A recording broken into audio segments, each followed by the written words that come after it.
Yes, ma'am. Let me just share the slide. Okay. If it is not convenient for everyone, आप क्या कर सकते हो? You can tell me on call also. It's not compulsory in today's quiz कि आप video call पे आओ because last time it took lots of time. दूसरी चीज ये कि उसको आपको क्या करना है साथ में जो भी बच्चे होंगे you have to reply me within 2 minutes.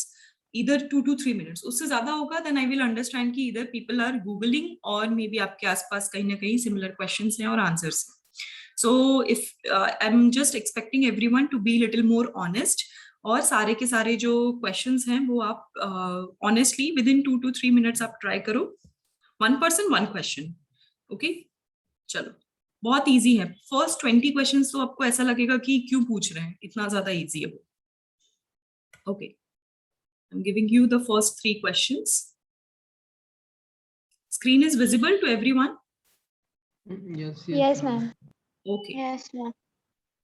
You all can either raise your hand और आप चैट में भी जो बच्चे बोल नहीं पा रहे तो वो मुझे चैट में भी मैसेज कर सकते हैं answer. Yes Srishti. Yes, ma'am. Can I tell first? Which one? First one. Hmm. The large globular root that tapers sharply at the lower end, it's called. The answer is fusiform because it shows the taper root which sharply which is in lower end. Okay, okay. So she's saying fusiform. Anyone else? Yes, Dhruv. Ma'am, which question? Which question would you like to answer?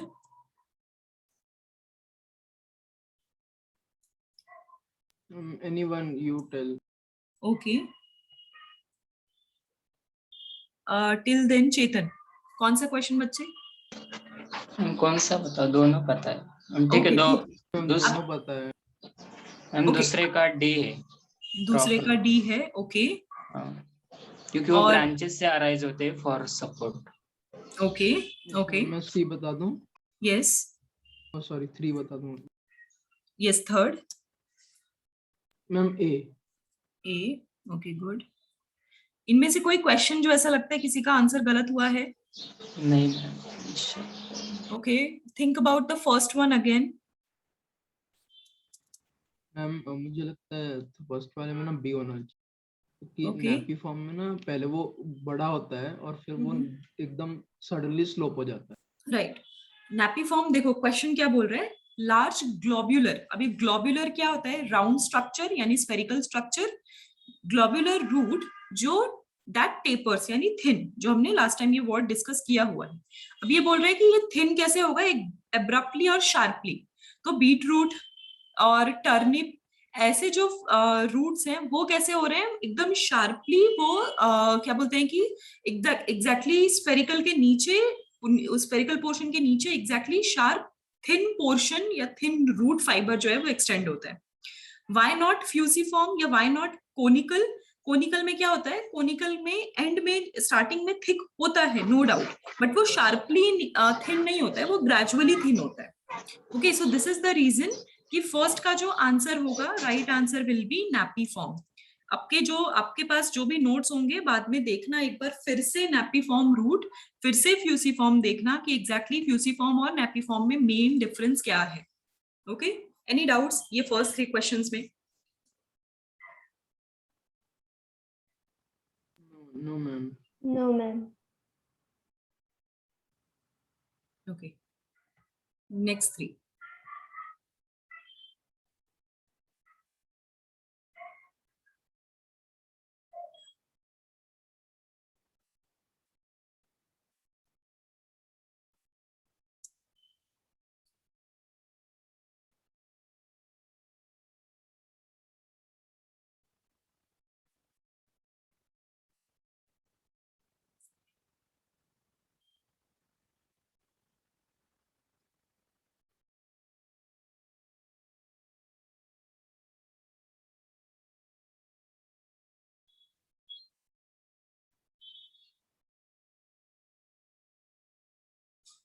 Yes, Joey. Ma'am, can I give the sixth one answer? Okay, yes. It's a rhizosome. Okay.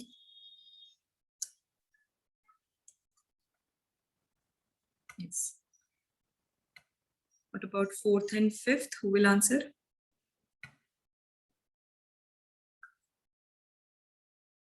Arya, both the Aryas. Yes, Chetan.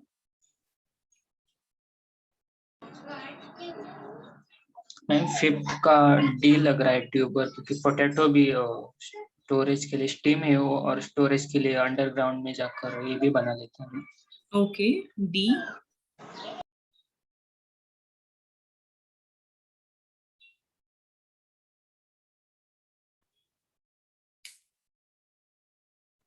What about fourth? Fourth actually new concept है आपके लिए, but take a guess अगर आपने ऐसे words, इनमें से कोई भी वर्ड्स और कस्क्यूटा प्लांट को साथ में कभी देखा हो तो।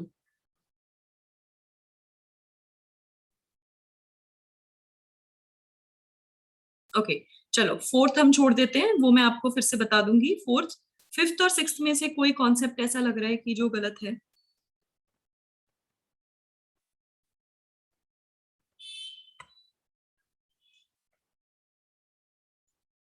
यस, ध्रुव, फोर्थ का डी करेक्ट।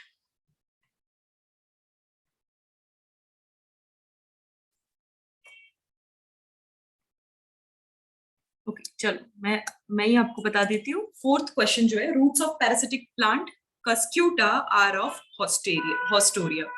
हॉस्टोरिया बेसिकली नाम रिजेंबल करते हैं कस्क्यूटा प्लांट्स के लिए, या फिर कोई भी जो भी पैरासिटिक प्लांट्स होते हैं उनके रूट्स को हॉस्टोरिया कहा जाता है।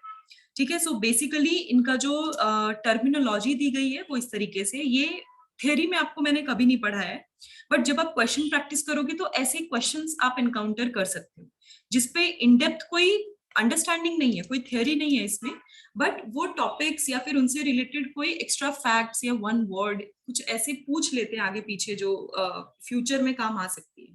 That's why I kept this question for you. Okay, चलो क्वेश्चन नंबर फिफ्थ क्या पूछ रहे हैं?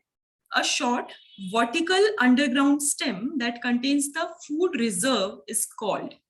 Okay, अभी एक चीज, why not चेतन, कॉर्म नहीं लग रहा आपको? Option C, why tuber? Why not corm? Corm भी हो सकता है, क्योंकि वो मतलब उसमें बहुत सारे मॉडिफिकेशन होते हैं कॉम में। Right, that is there. So इसका actually right answer is corm. Why not tuber? Tuber exactly क्या करता है? कौन सा फेमस एग्जांपल है ट्यूबर का? पोटैटो। अभी उन सब में क्या हो रहा है, इसमें हम बोल रहे हैं शॉर्ट, मींस एक शॉर्ट ग्रोथ होनी है सिर्फ और सिर्फ। ऐसा एग्जांपल आपने कहाँ देखा था स्टेम मॉडिफिकेशन की? कॉम में ही देखा था, सबसे पहला मॉडिफिकेशन जो हमने देखा था। ओके, तो दैट इज द रीजन कि कॉम इसका राइट आंसर है, मींस मोर सुटेबल आंसर, और कुछ भी। ओके, सो यहाँ पे C is the right answer, and question number जो सिक्स्थ है दैट इज करेक्ट। वो तो सबको इजी, सबके लिए इजी हो गया है। Everyone knows ginger is an example of rhizome. Okay, चलो नेक्स्ट क्वेश्चन।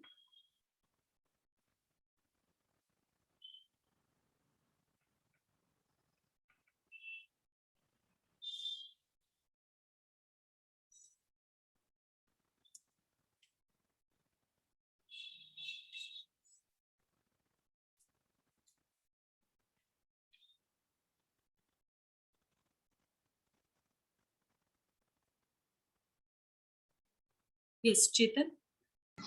7 का ए है क्या, रनर? ओके, क्योंकि स्टॉलिन जो होता है वो जंप करके चलता है और ऑफसेट वाटर में होता है, और जो सकर होता है वो उसका स्टीम अंडर ग्राउंड होता है और ब्रांचेस स्टीम से अराइज करते हैं। Okay, good, very good. Yes Dhruv. Ma'am मैं सेकंड मतलब 8th वाला मैम, वो स्टिप्यूल है, वो लीफ के बाजू में एक छोटा सा प्रोजेक्शन होता है। Okay, stipule. Okay,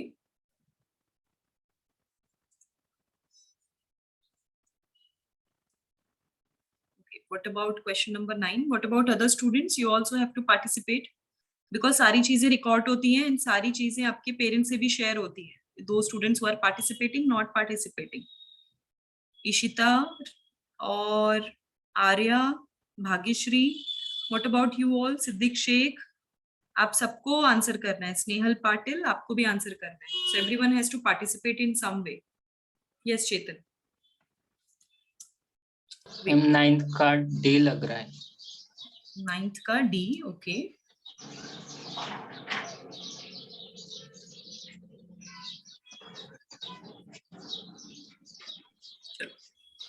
let's discuss सारे 7th 8th 9th तीनों क्वेश्चन हम डिस्कस करते हैं। फर्स्ट क्वेश्चन तो इजी है, सबको समझ में आ गया होगा। क्वेश्चन नंबर 8 क्या पूछ रहे हैं? Short green flattened branch resembling a leaf arising from the axil of a reduced scale leaf is called। अभी स्टिप्यूल तो सही है, शॉर्ट स्ट्रक्चर देखा है, बट स्टिप्यूल क्या है? एक्चुअली वो लीफ का ही मॉडिफिकेशन होता है, kind of. Can you all से स्टिप्यूल और नॉट? Yes, ma'am. राइट। अभी ये क्या पूछ रहे हैं? क्वेश्चन में ही पूछ दिया है, it resembles leaf but actually not leaf. ठीक है, क्या पूछ रहे हैं? Short green flattened branch resembling a leaf arising from the axil of a reduced scale leaf. Reduced scale leaf के एक्सिल से अराइज हो रहे हैं, और अगर एक्सिल से अराइज हो रहे हैं, it means we are talking about stem region. तो जब स्टेम रीजन एक्चुअली मॉडिफाई होता है, तो one of that kind of modification is nothing but cladode.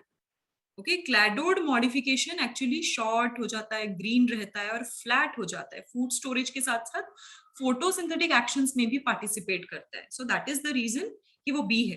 क्या किया है? ये पूरे स्टेटमेंट को टफ कर दिया है। अगर पूरा स्टेटमेंट टफ हो जाएगा तो फिर आपका क्या होगा? ओवरऑल आपको आई हुई बात भी समझ में नहीं आएगी। ओके, नेक्स्ट आ जाओ क्वेश्चन नंबर 9 पे। क्या बोल रहे हैं? When many equally strong veins like midrib इसका arise, B होना चाहिए 9 का। right, अगर arise from the petiole towards the margin of the leaf। क्या बोल रहे हैं? कि many equally strong veins midrib की तरह ही arise होते हैं petiole से, और towards the margin of the leaf forms a network। The leaf is said to be reticulate palmate। क्यों नहीं? क्योंकि यहाँ पे स्ट्रॉन्ग वेन्स को ऐसा नहीं कहा कि पैरेलली अरेंज्ड है, वो एक दूसरे के साथ जा रहे हैं। वो क्या बोल रहे हैं कि एक ही सेंटर पॉइंट पे पाम, मतलब पाम अगर नहीं समझ में आए ना, तो आपका पाम देखो, आपका खुद का हाथ, और उसको कंप्लीटली फैलाओ, और आप क्या देखोगे? आपके फिंगर्स और डिजिट्स के बीच में जो गैप है, दे आर मूविंग टुवर्ड्स क्या? एक ही डायरेक्शन में जा रहे हैं। ओके, एक ही डायरेक्शन में जा रहे हैं मींस टुवर्ड्स सेंटर, और कह लो towards your wrist, and your arm को कंसिडर करो योर पिटियोल, और उसके साइड सारे के सारे जो मार्जिन है वो उसके तरफ जाती है। ओके, तो जब ऐसा वाला कंडीशन हो गया, तो ऐसे कंडीशन को आप क्या बोलोगे? और क्या बोल रहे हैं? Leaf forming a network. Network word आते ही रेटिकुलेट समझना है। ठीक है, और कहाँ जा रहा है? सारे के सारे जो मार्जिन है वो एक दूसरे को कट करके पिटियोल और कह लो सेंटर पॉइंट पे एक जा रहे हैं, एक जगह पे कॉन्सेंट्रेट करने की कोशिश कर रहे हैं। यही रीजन है कि उसे रेटिकुलेट पामेट बोलेंगे। पाम लाइक स्ट्रक्चर क्रिएट करेंगे। जब मल्टीपल डायरेक्शन से एक डायरेक्शन में जाएंगे तब उनको पामेट बोलेंगे। और पिन्नेट क्या थे? जैसे कड़ी पत्ता का स्ट्रक्चर था, that is going to be your pinnate structure. यानी एक जो प्रॉपर मिडरिब है, वो मिडरिब का पूरा जो ओवरऑल जो स्ट्रक्चर है, उसने एक दूसरे को पेनिट्रेट करके टुवर्ड्स मार्जिन वो इंटरसेक्ट कर चुके। That is pennate and palmate. यही इनमें डिफरेंस है। उसमें अलग अलग लोकेशन की तरफ जा रहे हैं। पिन्नेट में, पामेट में सब एक डायरेक्शन में जा रहे हैं, इसीलिए सब सेंट्रली अलाइंड हो रहे हैं। दैट इज द रीजन कि वो आपका जो हैंड है, आपका पाम है, वो उसकी तरह स्ट्रक्चर बनाएगा लीफ। ओके, सो यहाँ पे भी आप आंसर बी ही समझ सकते हो। ओके, एंड आई अंडरस्टैंड ये क्वेश्चन क्लास के टाइम भी ये कॉन्सेप्ट थोड़ा सा डिफिकल्ट गया था। सो आपको क्या करना है? इस सेशन के बाद इस क्वेश्चन पे वन मोर टाइम फोकस करना है। ठीक है, explore your notes one more time. आपके मॉड्यूल के को भी देखना। अभी आपके एग्जाम सीजन है, तो let's finish your exam first, but this question you all have to think about one more time. एक बार फिर से कॉन्सेप्ट देखोगे तो सब कुछ याद आ जाएगा। Okay, shall I move ahead? Yes ma'am. Okay, students, एक आपको इंस्ट्रक्शंस देने हैं। मेरे यहाँ इलेक्ट्रिसिटी नहीं है, and I have very low electricity in my laptop and phone, तो इट्स पॉसिबल कि आई मे गेट डिसकनेक्टेड। अगर हो डिस्कनेक्ट हो गई देन आप लोगों की कोई और क्लास है आज इसके बाद? No, ma'am. नहीं No, नहीं नो ma'am. मैम। किसी की भी नहीं है ना? No. तो हम क्या No, करेंगे, ma'am. हाफ एन आवर और 40 minutes means I can my laptop can survive for extra 40 minutes. तो इन केस अपना ऐसा लग रहा है कि अपना सेशन इनकम्प्लीट हुआ है, नहीं हो पाया, सफिशिएंट नहीं है, so I will do one more thing. थोड़ी देर बाद मैं फिर से एक फ्रेश लिंक भेज दूंगी जब भी इलेक्ट्रिसिटी आएगा after 1 hour। So around 8 o'clock please be ready to attend a half an hour more session. तो क्या आप हम क्या करेंगे, ये पूरा क्वेश्चन है फिर फिनिश कर लेंगे। Okay, so this is just an warning for everyone. In case बीच में ही अगर लैपटॉप डेड हो गया तो for that situation. Okay, next. Ma'am अगर आपकी इलेक्ट्रिसिटी आ गई तो कंटिन्यू होगा ना? अगर आ गई तो फिर मैं आपको पहले ही बता दूंगी, कोई प्रॉब्लम नहीं है। Yes, 10th, 11th and 12th. Yes, Snehal. Leaves. कौन सा क्वेश्चन बच्चे? स्नेहल 10 number का मैम. हाँ हाँ, कौन सा option? D. Okay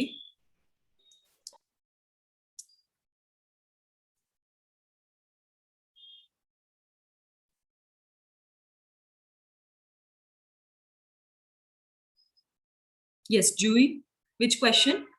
11th one. Okay, कौन सा option? C. Branches. Okay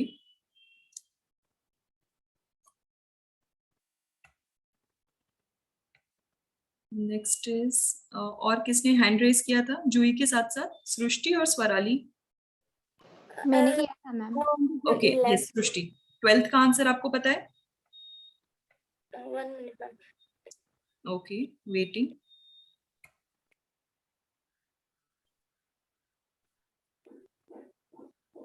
yes Gayatri, do you know any answer? Ma'am 10 का C. Petals. ओके 10th का आपको सी लगता है।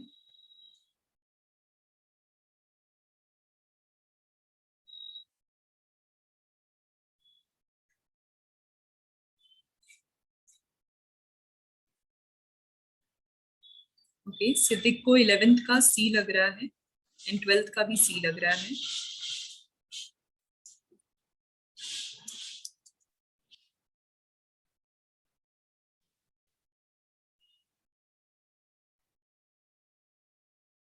Yes Swarali, which question? Ma'am 11 का B है. 11th का B. Okay yes ma'am 11th का बी।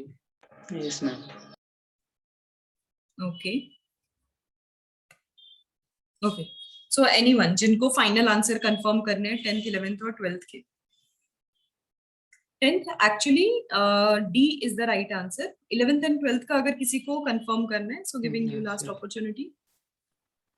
मैम 11th का B लग रहा है। ओके 11th का बी। 11th का बी है मैम। हाँ मैम 11th का और B. कितना मॉडिफाई, फॉन्स और Okay. मॉडिफाई नहीं हो सकता, तो लीफ ही होगा। Okay yes so basically cactus वगैरह यानी ओकोन्शिया और इन सब की फैमिली में हमने क्या देखा था कि जो स्टेम है ना वो बेसिकली जब मॉडिफाई होता है तो फ्लैट क्या बोलते हैं कि फ्लैशी स्ट्रक्चर में मॉडिफाई हो जाता है क्योंकि उसे वाटर एंड फूड स्टोर करना पड़ता है और सक्यूलेंट जो उसके स्टेम बनाना लीव्स हैं वो रिड्यूस हो जाते हैं राइट और उसके लीव्स जो है वो रिड्यूस हो गए तो वो Yes, थॉर्न लाइक स्ट्रक्चर बना लेंगे तो वो शार्प स्पाइंस जो होते हैं that is nothing but thorns जो कैक्टस के थॉर्न्स होते हैं तो वो जो मॉडिफिकेशन है that is a leaf modification. चलो ये तो कंफर्म हो गया यहाँ। Then what about 12th? When a leaflet are joined together at a common point at the petiole, the leaf is palmately compound leaf। अभी डिस्कस कर लिया थोड़ी देर पहले, Yes. ठीक है? So that is C। अब आ जाओ क्वेश्चन नंबर 10 पे। ma'am. In the pitcher plant, the pitchers are modified leaves actually. They are modified leaves. Leaves. Yes ma'am. Ma'am वो दिखता ही लीव्स के जैसा ही। राइट आपके शूट सिस्टम का मैक्सिमम मॉडिफिकेशन जो होता है वो लीफ से ही होता है अगर कुछ फर्दर डेवलपमेंट होना है other than leaf. Okay so all questions are clear? Yes ma'am. Let's Yes, ma'am. next set of question. These are easy actually. But आपको एटलीस्ट आइडिया हो जाएगा कि कैसे क्वेश्चंस आते हैं. Yes ma'am. थोड़ा सा और डिफिकल्ट लेवल होता है मॉर्फोलॉजी में, एक लेवल और आप बढ़ा लेना, वैसा होता है. यस, प्रशंसा. मैम 13th का बी है. 13th का B. Okay.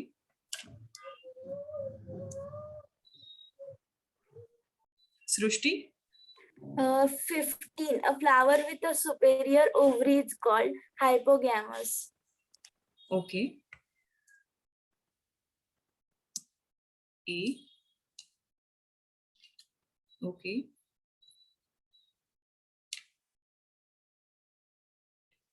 Yes, Snehal. Ma'am 14 का A, unisexual flower. Okay. Okay. Dhruv, would you like to add any answer किसी में, और all are correct?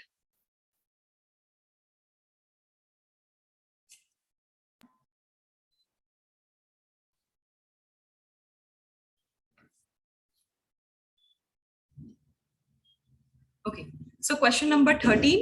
Phyllotaxy refers to an arrangement of leaves on a branch. We have already discussed this terminology. 14th में क्या बोल रहे हैं? A flower that has only stamen is called unisexual, यानी एक ही reproductive organ है. A flower with superior ovary is called hypogynous condition. Hypogynous, superiority ovary है, यानी बाकी सारी चीजें क्या होंगी? ओवरी के नीचे होंगी. So उस वजह से उसको हम कह रहे हैं hypogynous कंडीशन. ओके, चलो नेक्स्ट सेट देती हूँ. ये पूरा तीनों क्वेश्चन ही बहुत इजी थे. चलो नेक्स्ट.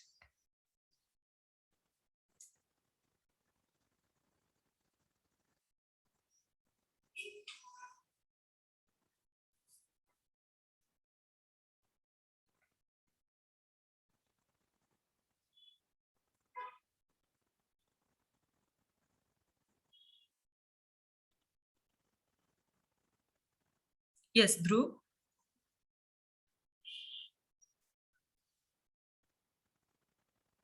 मैम 18th वाला. Okay, which one? Ma'am 18th का B. B. Okay.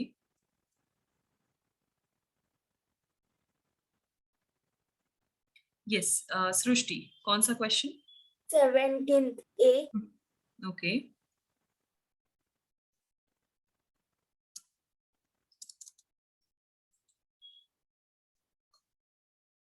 Yes, Arya, which one? 16th?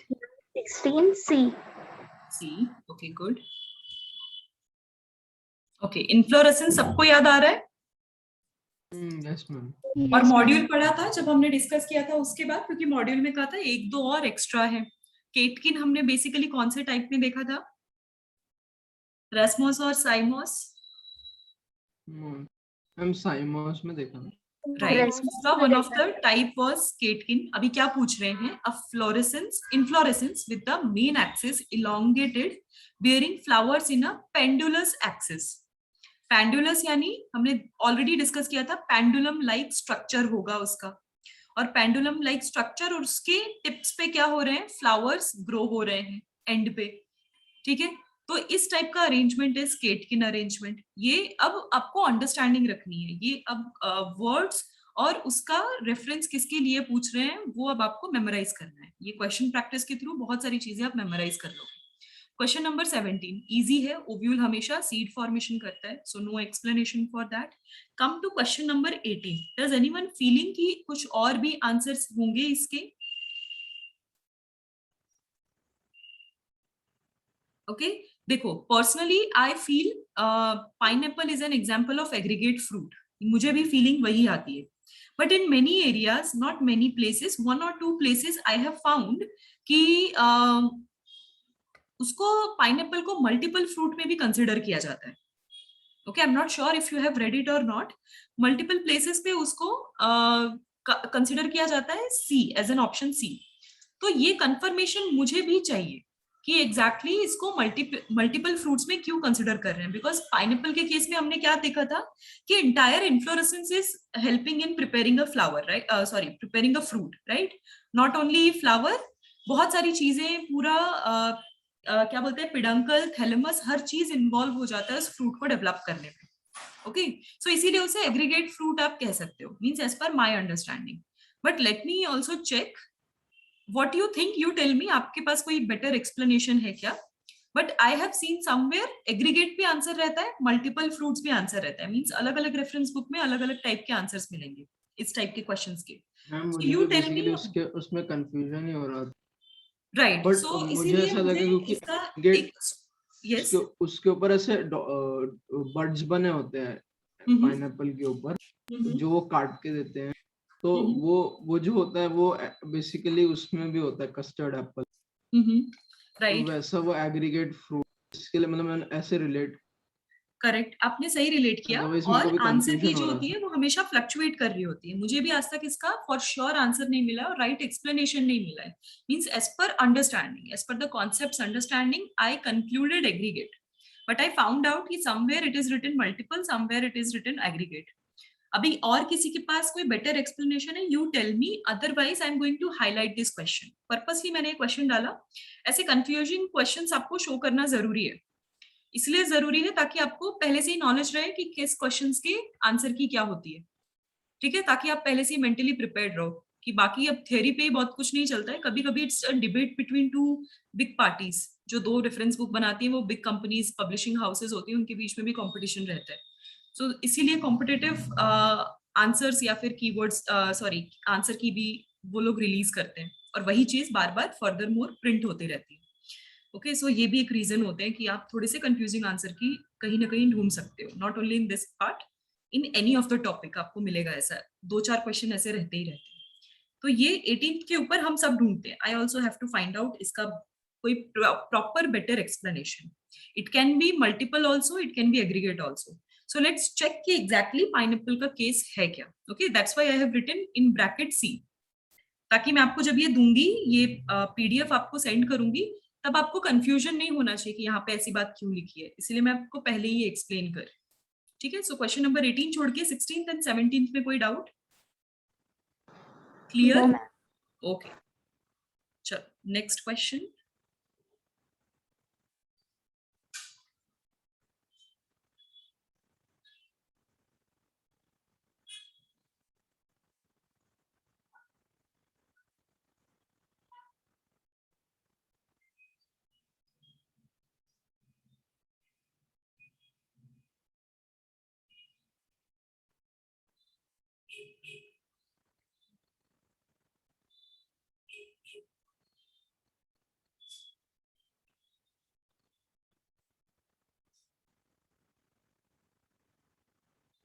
Okay Snehal, I read your explanation.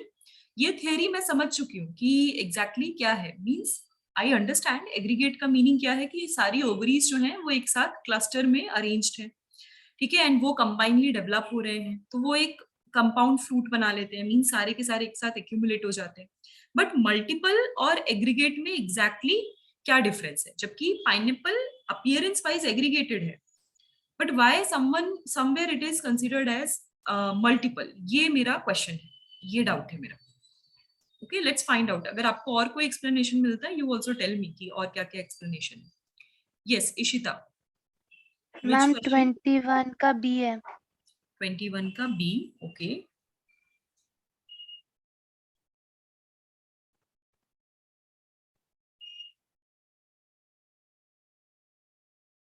Swarali. Ma'am 19 का डी है, फैबेशे. ओके, प्रशंसा, विच वन? मैम 20th का ए. ओके, 20th का ए. कोई चीटिंग नहीं कर रहा है ना यहाँ पे? No ma'am. No ma'am. Yes Arya, which one? Ma'am सारे हो गए ना. आपको कुछ और लग रहा है या फिर आपको भी सेम ऑप्शन लग रहा है? कोई भी क्वेश्चन में कोई डाउट? एनीवन? किसी को लगता है कि इनमें से कोई आंसर हमें चेंज करना है?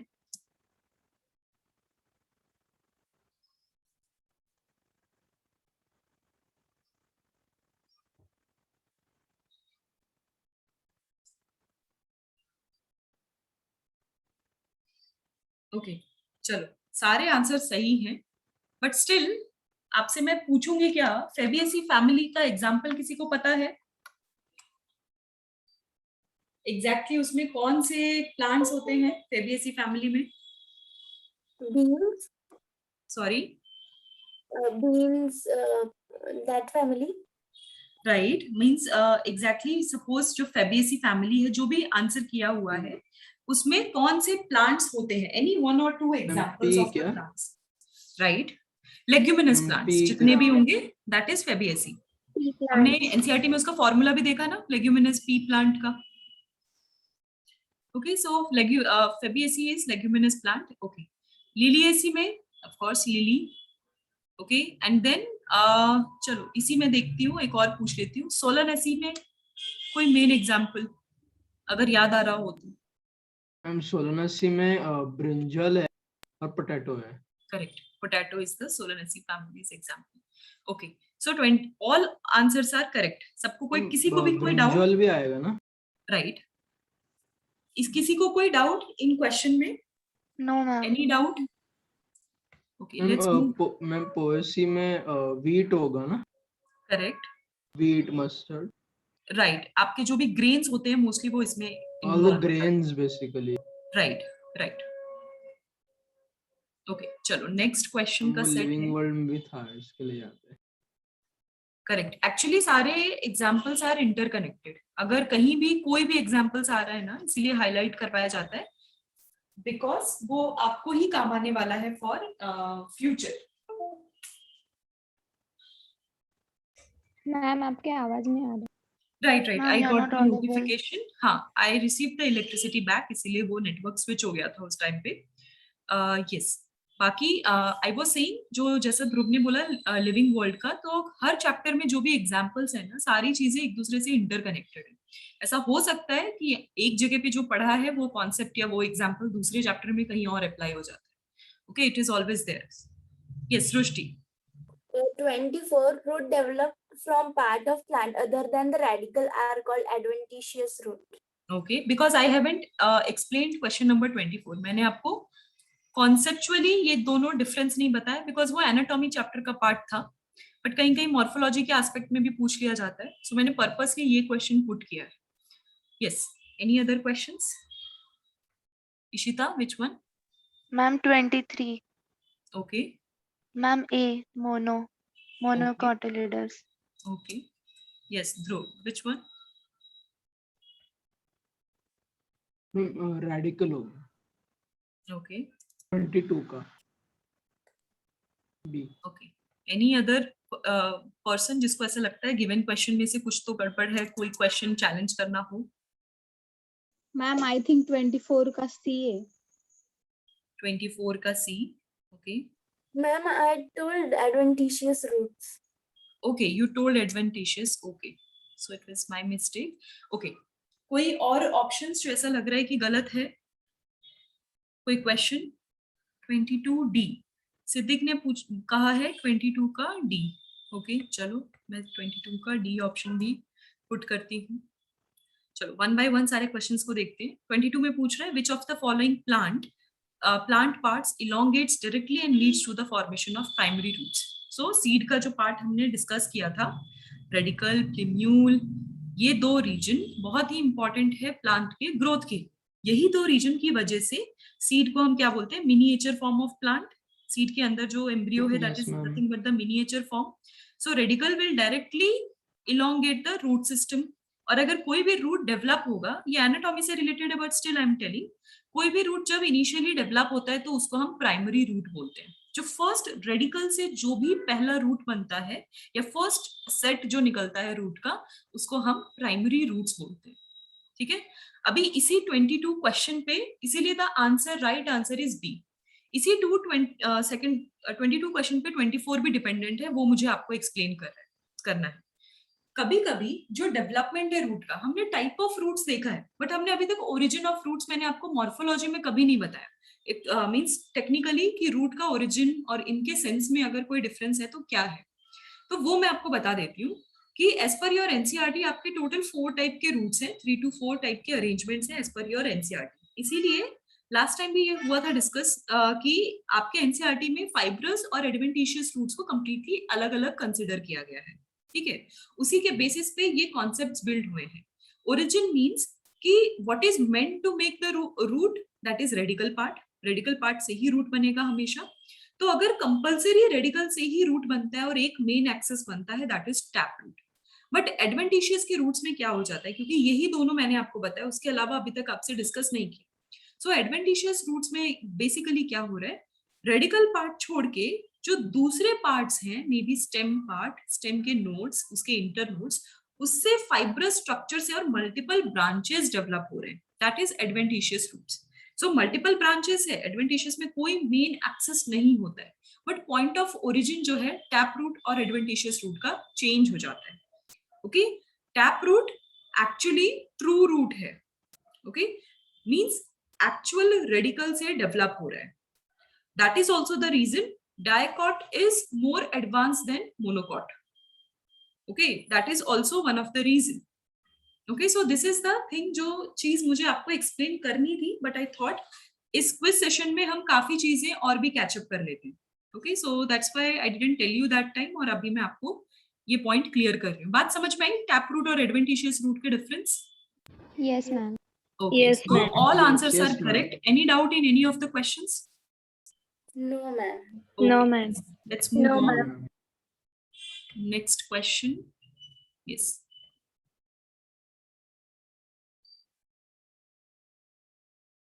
Yes, Srushti. First, the root hair develop from the region of maturation. Region of maturation. Okay.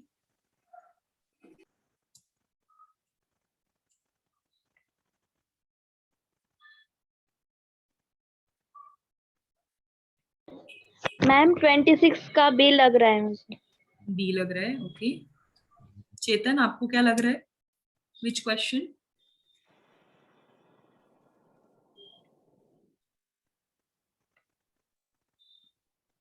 Chetan, you also raised your hand. Okay, Prashansa. Ma'am C है 27th का। Yes, ma'am. C. Okay. Anyone from the class जिनको लगता है इनमें से given question में से कुछ कोई भी अगर आंसर गलत लगे तो?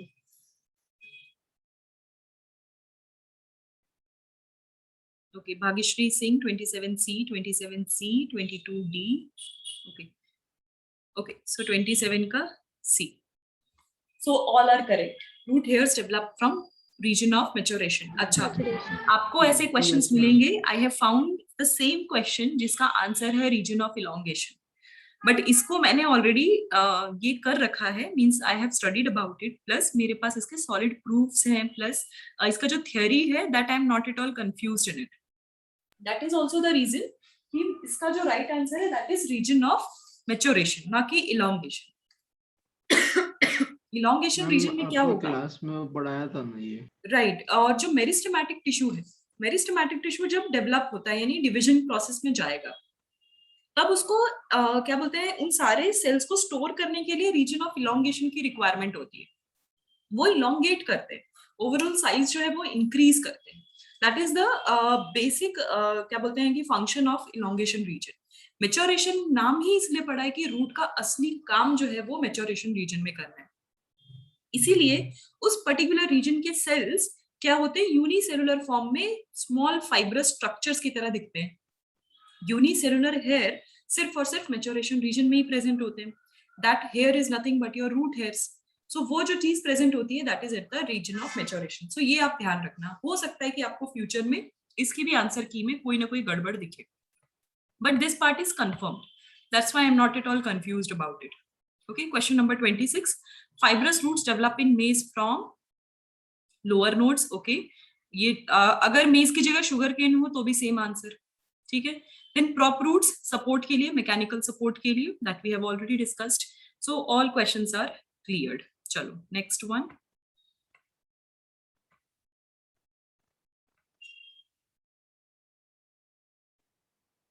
Yes Chetan. Ma'am may I? Wait, let Chetan answer first. Chetan आप पहले आंसर करो, आपको लग रहा है कोई आंसर?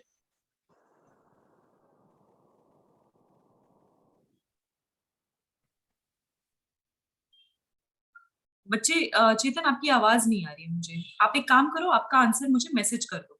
अगर आपकी साउंड में कोई इशू है तो आपका ये आंसर मैसेज कर दो, मुझे समझ में आ जाएगा। यस आर्या। मैम 28 का सी। ओके 28 का C.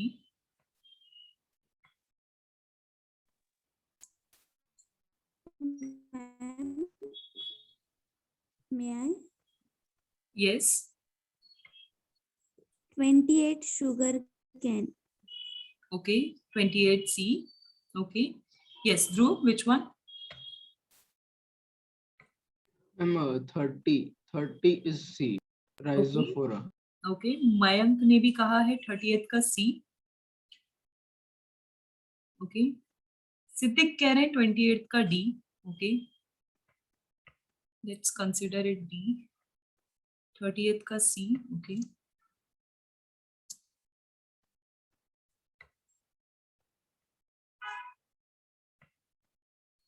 Okay Juhi which one? 29 का A. Okay Arya what you think? All are correct?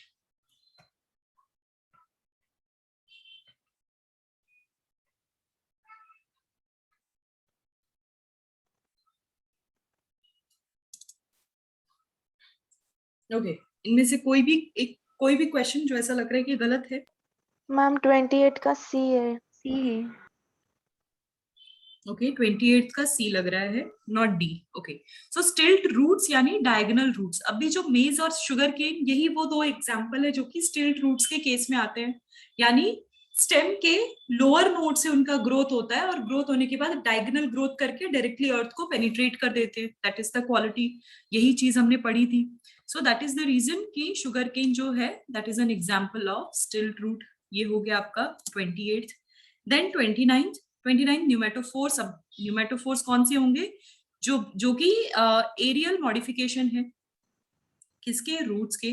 Roots क्या कर रहे हैं कि वो पेनिट्रेट कर रहे हैं बिकॉज मींस उनका रीजन क्या है? फॉर रेस्पिरेशन पार्ट पेनिट्रेट करके बाहर आ रहे हैं। एंड कौन से एरियाज में रहते हैं? इधर हेलोफिटिक एरिया और मार्शी एरिया और डैम्प एरिया। यहाँ पे जो भी प्लांट्स होंगे जिसको मैंग्रोव्स भी हम कहते हैं, सो वहां पे जो भी प्लांट्स होंगे उनके जो रूट्स होंगे they will come out of the soil for respiration purpose. Okay, then 30th. Okay, where the roots come out of the ground and grow vertically. अभी जो क्वेश्चन नंबर ये था, कॉन्सेप्ट पता होगा तो उसका एग्जांपल पूछ रहे हैं।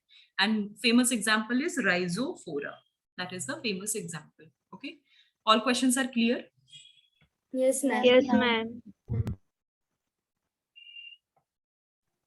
Yes, ma'am. ओके चलो नेक्स्ट क्वेश्चन।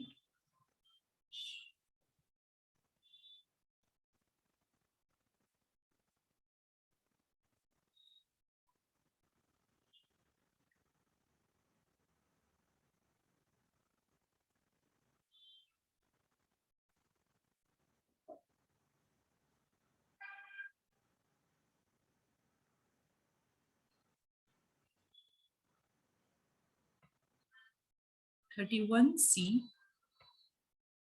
Okay.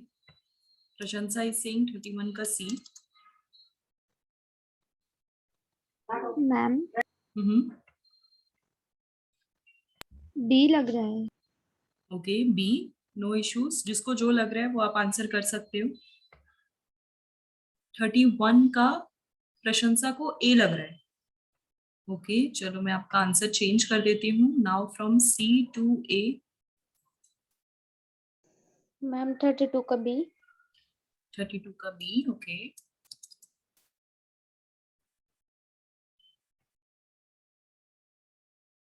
मैम 33 का बी। ओके मैम 33 का बी। ओके 33 का बी।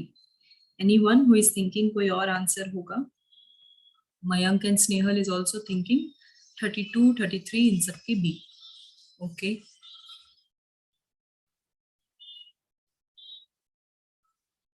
ओके, एनी क्वेश्चन जिसमें ऐसा लग रहा है कि कोई डाउट है किसी को, या फिर चैलेंज करना है कोई भी answer? What about question number 31? 31 वाला मैम। 31 वाला थोड़ा मैम 31 का मेरे को लग रहा है डी है। ओके, एक मैम डी लग रहा है हाँ यूनिसेलुलर मैम डी Yes, है। ma'am. क्योंकि Unicellular. और यूनिसेलुलर रूट हेयर सिर्फ रूट में होता राइट। है, स्टेम पे तो और मैम यूनिसेलुलर ऐसा कोई हेयर्स आपने स्ट्रक्चर स्टेम में नहीं सुने होंगे। यस मैम स्टेम में तो कुछ भी नहीं है। करेक्ट। क्या रूट्स में नोट्स, चलो वन बाय वन क्वेश्चन देखते हैं, क्या रूट्स में नोट्स एंड इंटरनोट्स होते हैं? No ma'am. नहीं No. होते। No ma'am. अभी देखो इनमें से ऑक्सिलरी क्या वर्ड भी पूछ रहे स्टेम हैं, में होते हैं। Right, but still notes and इंटरनोट्स modification की वजह से हो सकता है प्रेजेंट हो जाए, जो कि नॉड्यूलेटेड रूट में होता है, right. Axillary birds, multicellular hairs, ये तीनों चीजें वो किसी न किसी फॉर्म में, चाहे मॉडिफिकेशन हो, अडेप्टेशन हो, स्टेम और रूट्स में वो सिमिलैरिटीज आ जाती है। ठीक है, फूड स्टोरेज तो वैसे आइडियली लीव करना चाहिए, बट स्टिल रूट और स्टेम करते ही हैं। तो इस टाइप के जो मॉडिफिकेशंस होते हैं, उस चक्कर में आप कह सकते हो कि okay they can do this kind of work, but can stem do the capillary action? नहीं कर पा रहा है, वो एब्जॉर्प्शन नहीं कर सकता। तो इसलिए यूनिसेलुलर हेयर का ही एक मॉडिफिकेशन है जो अभी तक आपने स्टेम के केस में देखा नहीं है। नोट्स एंड इंटरनोट्स रूट्स के साथ मर्ज होते हुए देखा है, उनके साथ अलाइन होते हुए देखा है, एक्सिलरी बर्ड्स को अलाइन होते हुए देखा है, मल्टी सेलुलर हेयर्स यानी थ्रेड लाइक स्ट्रक्चर्स बनते हुए देखा है, दोनों ही केस में बनते हैं, बट यूनिसेलुलर हेयर्स अभी तक नहीं बने हैं। दैट इज द रीजन कि इसका राइट आंसर क्या है, यूनिसेलुलर हेयर्स और ऑप्शन डी। ओके, चलो क्वेश्चन नंबर 32, ये सिर्फ और सिर्फ एग्जाम्पल बेस्ड क्वेश्चन है। जितने एग्जाम्पल्स जिस बच्चे को आते होंगे वही बच्चा इसका आंसर कर पाएगा। अभी जमीकंद, कोलोकेशिया, ये दोनों सेम ही फैमिली से बिलोंग करते हैं ऑलमोस्ट।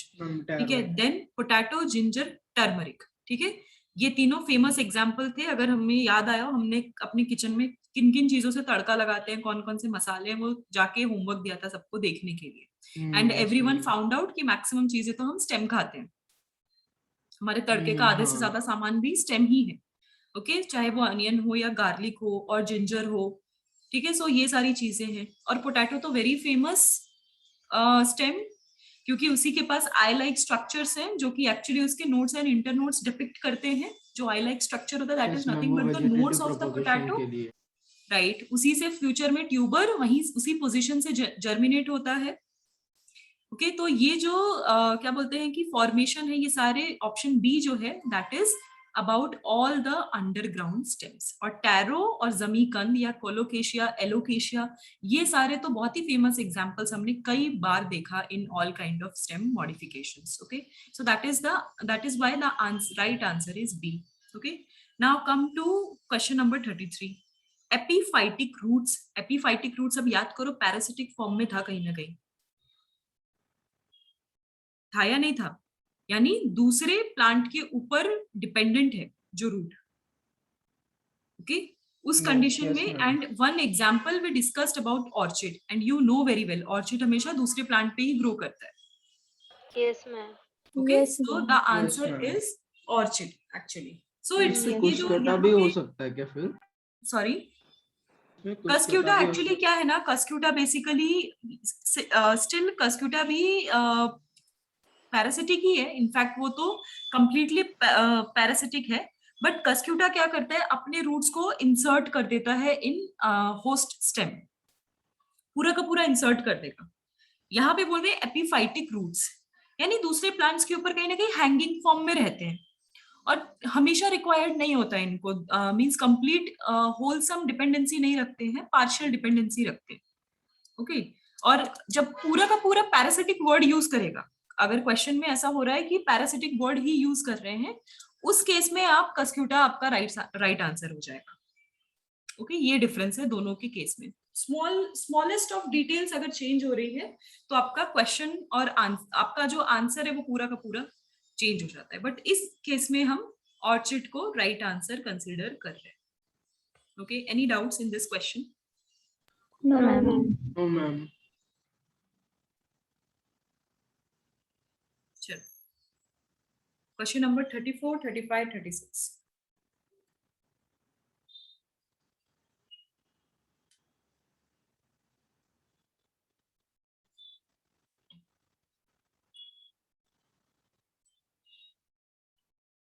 यस ध्रुव, मैम उन तीनों में से आप बोलो कुछ भी। Anyone, your choice. If you want, you can answer all three. Okay ma'am. तो मैम 34 मैम 34 का होगा B, bulb. Okay. Basically onion होता है, तो अनियन में उसका एक्चुअली स्टेम बहुत छोटा होता है, यूजुअली दिखता भी नहीं है, मतलब लीफ इतना कवर कर लेता है, इसकी वजह से वो दिखता भी नहीं है। Okay.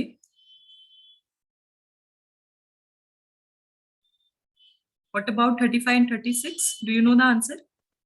मैम 36 में तो डी है, नाइट्रोजन, Okay. 36 क्योंकि का D उनका सॉइल में नाइट्रोजन नहीं होता, तो वो एनिमल सब। Right. Yes. Arya, any other question जो बच गया उसका आंसर करना है आपको? Yes, ma'am. 35 का A. 35 का A. Okay.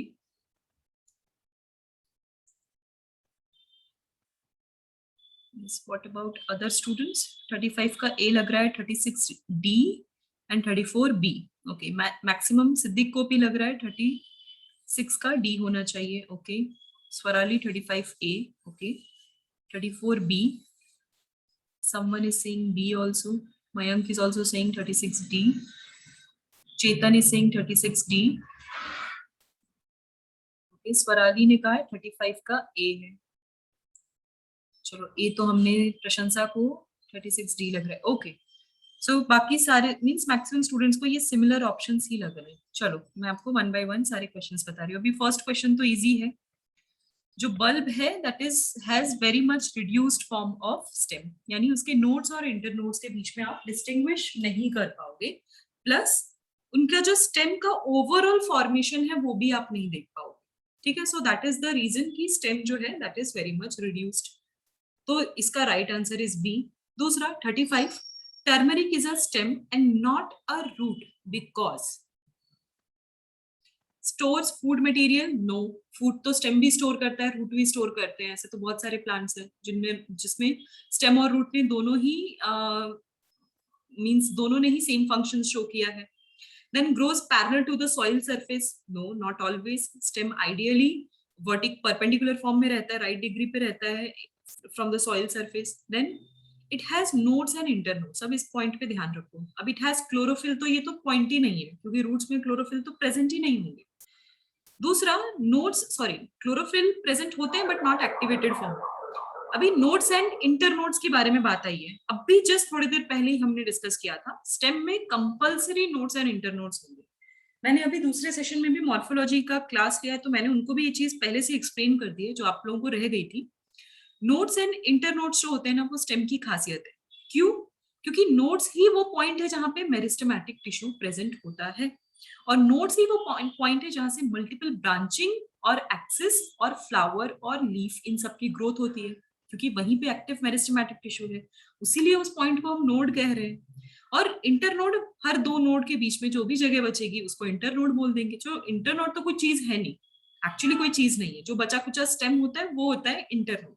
But nodes are what? Accumulation of tissues, और वो क्या हो जाते हैं, एक साथ मोटे हो जाते हैं। वो पर्टिकुलर सेक्शन जो है आपको बल्बी और thick other than means thick as compare to rest of the stem. तो वही चीज डिफरेंशिएट आप कर पाते हो नोड्स। अब ये एनाटॉमी का सेक्शन है कि आपको नोड्स एंड इंटरनोड्स के लोकेशंस के बारे में पढ़ना है कि एग्जैक्टली वहां पे क्या प्रेजेंट है। बट चलो इस क्वेश्चन के थ्रू मैं आपको ये चीज बता ही रही हूँ। So nodes and internodes compulsory stem में प्रेजेंट होंगे। वो रिड्यूस्ड हो रहे हैं, मॉडिफाई हो रहे हैं, किसी और तरीके के दिख रहे हैं, that is another thing. But stem will always have nodes and internodes. Roots do not have nodes or internodes. उनमें नोड्यूलेटेड मॉडिफिकेशन कब आता है? जब नाइट्रोजन की कमी हो जाती है या नाइट्रोजन फिक्सिंग करने की जरूरत पड़ जाती है, तभी। ठीक है, सिर्फ वही एक कंडीशन है जिसमें नोड्यूलेटेड रूट प्रेजेंट होते हैं, बट आइडियली एनाटॉमिकली रूट में नोड्स नहीं होते। That is the reason 35th का right answer is C. समझ में आई ये बात? क्वेश्चन नंबर 35 समझ में आया?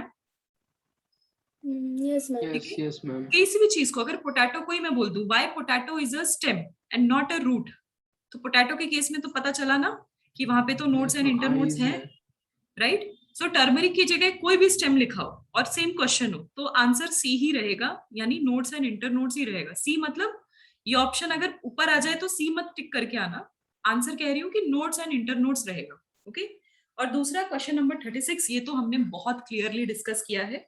ऐसी जगह जहां पे ओवरऑल जो न्यूट्रिशन है, स्पेशली नाइट्रोजनस कंपाउंड, अगर उसकी कमी हो जाए तो प्लांट खुद को कार्निवोरस फॉर्म में कन्वर्ट कर देता है। कार्निवोरस, इंसेक्टिवोरस जो होता है, that is almost same part. Okay, so the answer is D. Any doubts किसी भी क्वेश्चन में? No, ma'am. No, ma'am. No, Let's ma'am. move on. Next question. Yes. मैंने फ्लोरल डायग्राम से रिलेटेड कोई question नहीं लिया है। रीजन इसकी मुझे थोड़े अच्छे क्वेश्चंस खुद से ही बनाने हैं, तो एक बार बन जाएंगे, कभी कभी मुझे चलते फिरते दिख गए तो वो मैं आपको शो करूंगी, बट पर्पसली एमसीक्यू बेस्ड कुछ मुझे खास मिला नहीं। वो बहुत इजी है, आप लोग ऑलरेडी उससे कई ज्यादा प्रैक्टिस कर चुके हो। यस, इशिता। मैम 39 का डी। 39 का D, okay.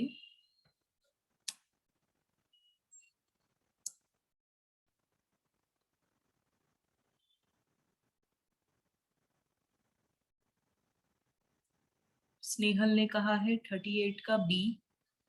Siddique is saying 37 का ए। ओके, मैं पहले ही लिख लेती हूँ ए और इसका बी।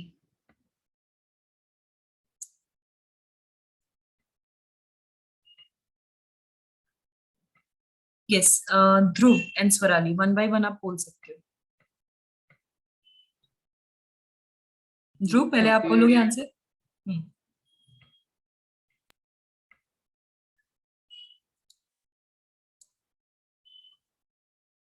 ध्रुव, Ma'am.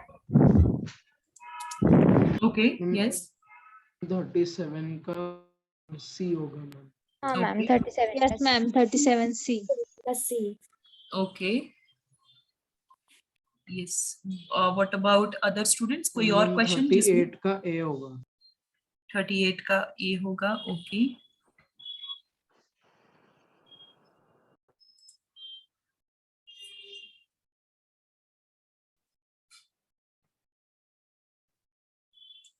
Any other questions? किसी और को लगता है कोई और option? Arya is saying 37 C, okay, 37 A C. Chetan is saying 38 A. ठीक है, ओके, चलो 1 बाय 1 अब देखते हैं। क्वेश्चन नंबर 37 में कह रहा है मोनोकॉट मेल गैमेटोफाइट इज। अब मोनोकॉट लिखे या जिम्नोस्पर्म लिखे या डाइकॉट लिखे, मेल गैमेटोफाइट हमेशा के से ही क्या रहा है, माइक्रोस्पोर। यानी जब भी हेटेरोस्पोरस कंडीशन है, जब होमोस्पोरस है then that is different. Homosporous है तो वहां पे माइक्रो एंड मेगा का कोई क्वेश्चन आता ही नहीं, सब कुछ सेम साइज के हैं, सेम स्पेसिफिकेशंस हैं और सेम उनका नेचर, फॉर्म्स एंड फीचर्स हैं। बट जब हेटेरोस्पोरस कंडीशन आती है तो हेटेरोस्पोरस कंडीशन में मोस्ट हाईलाइटिंग जो पार्ट है वो फेनेरोगेमी ही रहती है, that is gymnosperm and angiosperm. ये क्वेश्चन आपका एक्चुअली जिम्नो एंड एंजियो के केस में भी आ सकता है, मींस प्लांट किंगडम से रिलेटेड भी है। it has nothing to do with the specially with the morphology। तो ये क्वेश्चन में क्या पूछ रहे हैं कि मेल गैमेटोफाइट क्या है, एग्जैक्टली वो क्या है? तो मेगास्पोर तो नहीं है, वो तो फीमेल गैमेटोफाइट को हम कहते हैं। न्यूक्लियस तो किसी हाल में ही नहीं है। टेट्राइड कंडीशन एक्चुअली मेल एंथर को आप बोल सकते हो, बट टेट्राइड उनका अरेंजमेंट होता है, 4 लोब्स होते हैं, हर लोब में एक एक चेम्बर रहता है और उसमें pollen grains means microspores present होते हैं, that is the condition. But male gametophyte उससे बेटर आंसर यहाँ पे माइक्रोस्पोर है, that is the reason. Pollen grain का अंदर arrangement, right, so that is the reason इसका करेक्ट आंसर तो सी पोलन ग्रेन के अंदर होता है। सॉरी, यस, मेल गैमेट वो पोलन ग्रेन के अंदर होता है, बट ओवरऑल हम मेल गैमेटोफाइट कह रहे हैं ना, मेल गैमेट नहीं कह रहे। इसीलिए बेस्ट आंसर माइक्रोस्पोर होगा, क्योंकि उस माइक्रोस्पोर को अभी उसको मियोसिस के अंदर मींस मियोसिस के थ्रू जाना है, फिर मेच्योर होगा तो 2 गैमेट्स बनाएगा प्लस एक वेजिटेटिव सेल बनाएगा, बहुत सारी डेवलपमेंट्स होंगी, तब जाके वो मेल गैमेट में कन्वर्ट होगा या कुछ होगा। अदरवाइज वो ओवरऑल उस चीज को, उस पूरे पोलन ग्रेन को आप माइक्रोस्पोर तो बोल सकते हो ना, that is the point. Okay, 38th question. अभी 38th floral formula represents. Someone said number of flowers in a inflorescence or number of and arrangements of floral parts. Floral parts. जब floral formula हमने पढ़ा था, हमने क्या देखा था कि एक फूल में यानी एक फ्लावर अगर हमारे सामने है तो उसमें क्या क्या प्रेजेंट है हम वो डिस्कस किया हमने. क्या कैलिक्स है, करोला कैसा है, ब्रैक्टिएट है कि नहीं, वो ओवरऑल जाइगोमॉर्फिक है कि एक्टिनोमॉर्फिक होगा, उनके हाइपोगाइनस कंडीशन है, सुपीरियर इंफीरियर ओवरी क्या कंडीशन है. तो एक फ्लावर को आप जज कर रहे हो, टोटल नंबर ऑफ फ्लावर्स आप काउंट ही नहीं कर रहे वहां पे. So floral formula always shows number of arrangements, number and arrangements of floral parts, not the flower, उनके पार्ट्स का नंबर और पार्ट्स का arrangement. Then from the life cycle point of view, the most important part of plant, people have said D. Okay, अब बच्चे इस बारे में अब थोड़ा सा सोचो और मुझे बताओ. Why not flower? Yes, life cycle किससे हो रहा है? Next generation किसके पास है? फ्लावर के पास है ना? रूट के पास कहाँ है? हाँ, रूट सपोर्ट कर रहा है. वो सबसे पहले ग्रोथ जो हो रही है वो शूट एंड रूट की होती है. That is different. But life cycle point of view, यानी पहले पॉइंट ऑफ व्यू बता दिया उन्होंने नहीं कहा कि सपोर्टिंग पॉइंट ऑफ व्यू या मोस्ट इनिशियल पार्ट जो डेवलप होता है ये तो कहा ही नहीं उन्होंने. पॉइंट ऑफ व्यू अपना पहले उन्होंने डिक्लेयर किया है. तो नेक्स्ट साइकिल कब बनेगी? जब फ्लावर होगा. ठीक है, तो ऑलरेडी आप किसका चैप्टर क्वेश्चन कर रहे हो? आप मॉर्फोलॉजी के क्वेश्चंस कर रहे हो, तो फ्लावर को आप कैसे मिस कर सकते हो? ठीक है, how can you miss the flower? तो पॉइंट ऑफ व्यू जो रहेगा वो फ्लावर को लेकर भी रहेगा. दैट इज द रीजन इसका राइट आंसर ए है. Okay, everyone understood? कोई डाउट Yes. इस क्वेश्चन में? No, ma'am. No doubt. Okay. चलो नेक्स्ट क्वेश्चन पे आ जाते हैं. ऑलमोस्ट खत्म ही होने पे आए. मैम टाइम बचा तो आप वो आप बोल रहे थे 15 क्वेश्चंस उसके भी आएंगे फ्रॉम जिम्नास्टिक्स. करेक्ट, वो भी हो जाएगा हमारा, सॉल्व हो जाएगा वो भी. मैं आपको थोड़ी देर में वो देती हूँ. शायद उसमें उसकी आंसर की है तो वो मुझे बस 2 मिनट का आप टाइम देना. मैं आंसर की उसकी डिलीट करके फिर मैं आपको शो करती हूँ. Okay okay ma'am.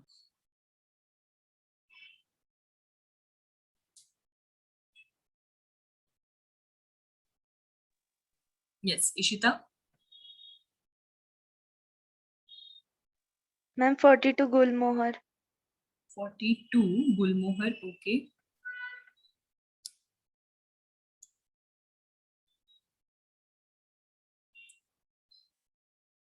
Yes Dhruv. Ma'am 40 का सी एंड 41 का ए.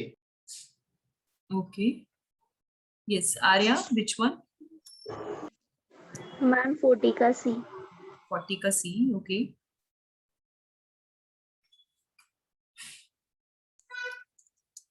41 ए.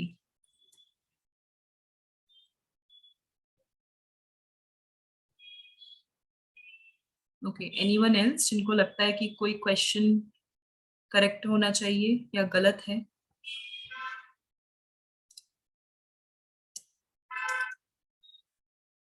आई गेस लास्ट टाइम ही पेरियंथ कंडीशन तो हमने देख ही लिया था. चलो फर्स्ट से स्टार्ट करते हैं. Diadelphous means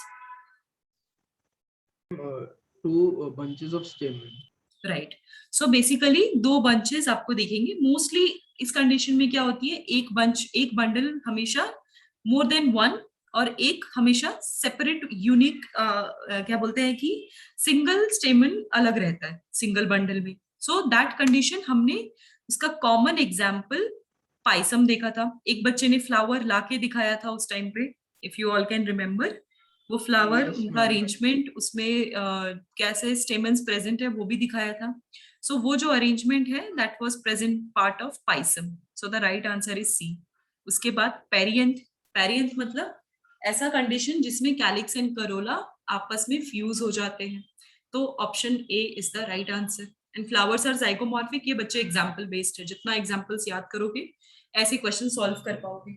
answer is Gulmohar. So it is correct. Okay, इसमें कोई डाउट? सब कुछ एग्जाम्पल बेस्ड है इसमें जो भी है. Shall I move ahead? Yes, ma'am. Yes, ma'am. Okay. चलो.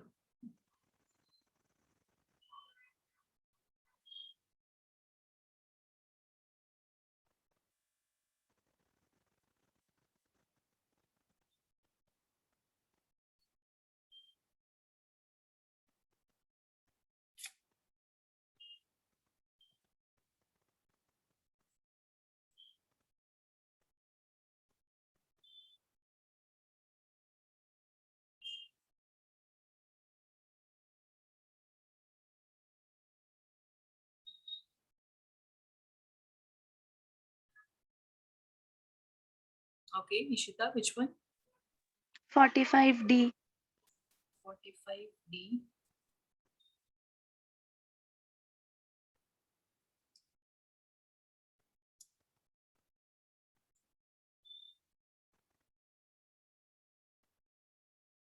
Yes, Arya.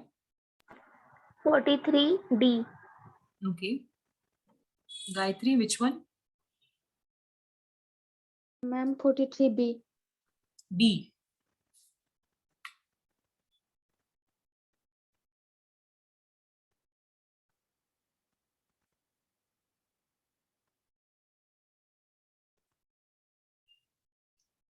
(43) किसी को? ओके, 43C, मैम 44 मैंने is A. 43D बताया. ओके, D बताया क्या? ओके.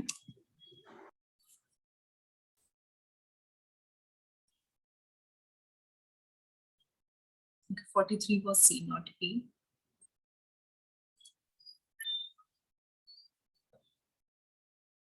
Okay, 44A.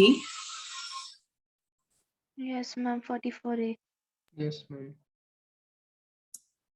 ओके, चलो क्वेश्चन नंबर 44 से ही स्टार्ट करते हैं.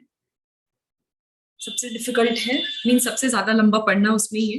अ seed can be defined as an immature embryo protected by coats. Everyone is thinking the same thing. A he. Yes, ma'am. Yes, Okay. ma'am. Yes, yes, What ma'am. about other options? What about B? A mature ovule with a dormant embryo with enough reserve food and a protective coating. ज़्यादा better नहीं लग रहा? Explanation. Mature ovule है. Yes, yes, Course. ma'am. Dormant embryo, dormant condition क्या होती है? जब सारे रिएक्शंस जो होते हैं वो स्टेबल हो जाते हैं, कोई बॉडी के बायोकेमिकल रिएक्शंस नहीं चल रहे होते, that is dormant condition. With enough reserve food, endosperm या कॉटिलिडन्स है ही food reserve here, and a protective coating. तो seed coating is nothing but the protective coating, no doubt. A भी गलत नहीं, बट उससे ज्यादा बेटर आंसर इज बी. अब ऐसे टाइप के क्वेश्चंस में आपको क्या ध्यान देना होता है कि बेटर आंसर कौन सा लग रहा है आपको. एवरीथिंग इज राइट, इसमें सब कुछ, ए में भी कुछ भी गलत नहीं है, but still you have to find out कि उससे ज्यादा बेटर एक्सप्लेनेशन किसके पास है. ठीक Yes, है, ma'am. देखो सी तो सरासर गलत है. मेच्योर स्पोर नहीं होता, भले ही बाकी बातें सही लिखी है बट स्पोर होता ही नहीं है. और mature ovary with reserve food and protective covering, ये तो फिर फ्रूट के लिए लिखते तो बात समझते, बट यहाँ पे सीड कह रहे हैं, तो सी एंड डी तो कंप्लीटली नलिफाई हो गए. But B is a bit right answer. That is the reason कि हम ए के बदले बी को उसको कंसिडर कर रहे हैं. Okay, so I will suggest ऐसे टाइप के क्वेश्चंस में फर्स्ट पेशेंटली, जब जिस क्वेश्चन का आंसर टू इजी लगे तो वो टू इजी नहीं होगा, कोई ना कोई ट्विस्ट जरूर होगा. हमेशा नहीं होगा, बट 50% चांसेस है कि उनमें कोई ना कोई ट्विस्ट रहता ही है. सो एक और नजर मार लिया करो, दूसरे ऑप्शंस फिर से रीड कर लिया करो, ताकि आपका कंफ्यूजन दूर हो जाए और आप obvious question, obvious MCQ solve करके ऑप्ट करके गलत ना कर दो. Okay okay, then question number 43, again example based. Cymose inflorescence is present in Solanum. Solanum, I guess मैंने आपको सोलेनम का पिक्चर अगर नहीं दिखाया, मैं फिर से दिखा दूंगी आपको. आई थिंक मैंने नहीं दिखाया आपको. ओके, सो सोलेनम का I will show the picture. So साइमोस inflorescence basically Solanum में ही प्रेजेंट होता है. नेक्स्ट 45, अ कंपोजिट और multiple fruits develop from inflorescence. तो यही इसका बेसिक कॉन्सेप्ट है, यानी ओवरी एंड ओव्यूल के अलावा बहुत सारी चीजें, पूरा का पूरा फ्लावर एंड पूरा इन्फ्लोरेसेंस ही क्या कर रहा है, पार्टिसिपेट कर रहा है in formation of fruit. Okay, चलो ये तो हो गया हमारा 43, 44, 45. एक लास्ट क्वेश्चन आपके लिए मैच द फॉलोइंग टाइप है. You try to answer this question. Okay Dhruv, आपने देखते ही आपको आ गया क्या कौन सा किसका है?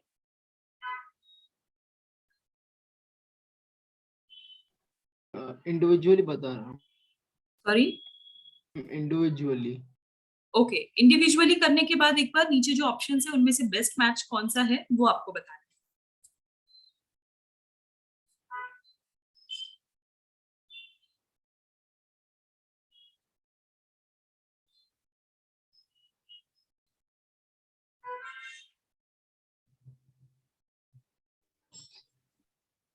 मैम ए ही लग रहा है. मैम ए लग रहा है। हाँ मैम ए है ma'am. Okay, correct. Everyone are correct. A is the right answer. Okay, so इसका right answer is A. Okay, so this was about morphology और उससे related questions, important questions. Just give me 2 to 3 minutes of time. मैं आपको gymnosperm angiosperm से related questions भी show कर देती हूँ.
Okay, सारे बच्चों को स्क्रीन दिख रहा है? मैंने स्क्रीन अभी चेंज किया.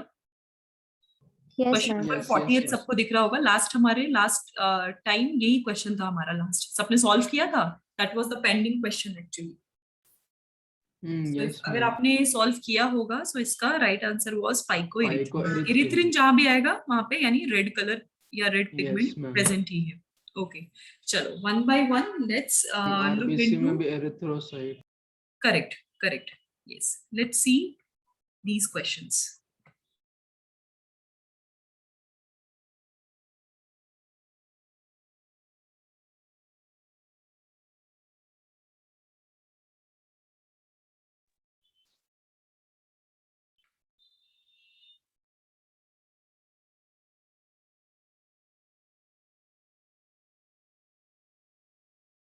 Yes, Dhruv, which one? 41 का D. Okay. Sperms and a vegetative cell. Okay, D. Srishti. Ma'am 42 B लग रहा है. 42 का भी D या B? B, involve meiosis. Okay.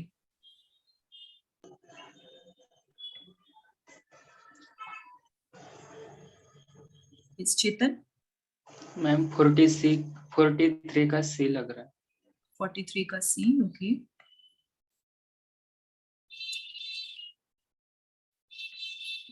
इन तीनों में से कोई भी ऐसा लग रहा है रॉन्ग है? ये क्वेश्चन बहुत इजी है.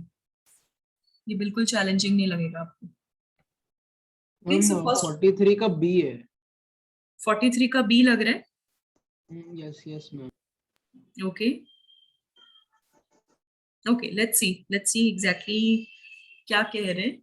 चलो क्वेश्चन नंबर 41 देखते हैं. 43 का B मैं फॉर एन ऑप्शन रखती हूँ यहाँ पे. Okay, question number 41, what it says कि मेल गैमेटोफाइट इन एंजियोस्पर्म प्रोड्यूसेस. अभी जब हम पोलन ग्रेन डिस्कस कर रहे थे तब हमने क्या देख लिया था? ये चीज देख ली कि एग्जैक्टली क्या प्रोड्यूस करते हैं. जब आपने डबल फर्टिलाइजेशन कॉन्सेप्ट पढ़ा था तभी समझ में आ गया था कि उनके पास 2 मेल गैमेट यानी 2 स्पर्म्स प्रेजेंट हैं और एक वेजिटेटिव सेल होता है जो जब तक कि वो जर्नी उनकी कंप्लीट ना हो जाए तब तक उनको जब तक स्टिग्मा पे अटैच ना हो तब तक उनको न्यूट्रिशन प्रोवाइड करता है. That is the concept of vegetative cell. तो एक जर्मिनेटिव सेल या जेनरेटिव सेल होते हैं और एक वेजिटेटिव सेल होता है सेक्शन.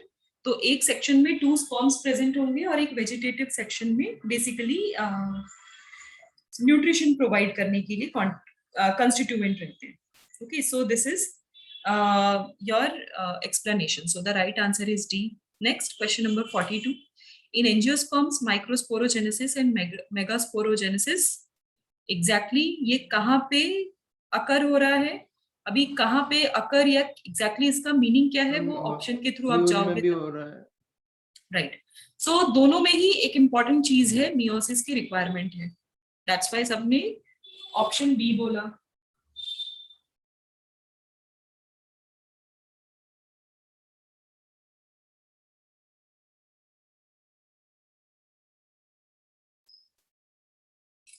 ओके, मेरी आवाज अभी आ रही है प्रॉपरली? यस मैम, yes, अब आ रही ma'am. है. Okay okay, so I was just saying कि मियोसिस का प्रोसेस दोनों के लिए रिक्वायर्ड है, रिडक्शन डिवीजन. ठीक है. Form gametes without further division, that is completely wrong. Occur in only ovule और ओनली एंथर, ये तो ऑलरेडी रॉन्ग है. So option right is B. Okay, चलो आ जाओ अब क्वेश्चन नंबर 43. 43 बच्चे, साल्विनिया एक बात बताओ, जिम्नोस्पर्म है या एंजियोस्पर्म है? सोचो, साल्विनिया एग्जैक्टली आप कहाँ देखते हो, कहाँ पे पढ़ा था हमने इसके एग्जांपल्स? सो एज पर my knowledge it is actually a family from Salviniaceae. Salviniaceae करके एक फैमिली है, एंजियोस्पर्म की, उस फैमिली से बिलोंग करता है. हो सकता है मैं गलत हूँ, तो एक काम कर लो, अगर कंफ्यूजन है तो हम वो एग्जांपल्स चेक कर लेंगे. ठीक है, तो आप एक काम कर सकते हो. बट अकॉर्डिंग टू मी इसमें से सारे के सारे क्या बोलते हैं कि जो ऑप्शंस है उसमें सबसे राइट जो ऑप्शन है that is Sikoa is one of the tallest trees. ठीक है, ये एक राइट आंसर मुझे लगता है. बाकी जो डी ऑप्शन है ये कंप्लीटली ऑपोजिट लिखा है. Gymnosperms are adapted to extreme conditions, ये हमें पता है, तो ये तो ऑलरेडी गलत है. दूसरा, gymnosperm are both homosporous hetero, no they are heterosporous. So I think the right answer is C. You all tell me, अगर किसी एक को भी अगर डाउट आ रहा है, you can tell me what exactly are the right answers. Okay, चलो नेक्स्ट क्वेश्चन देखते हैं. Yes,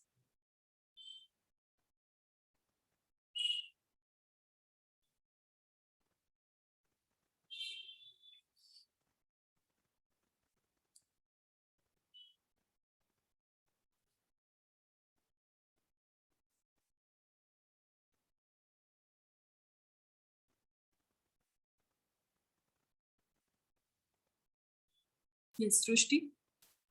45 angiosperm. 45 angiosperm. Okay.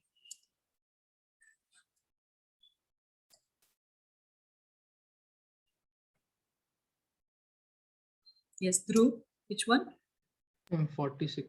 46 Okay. का D है. D. Okay. Yes, ma'am.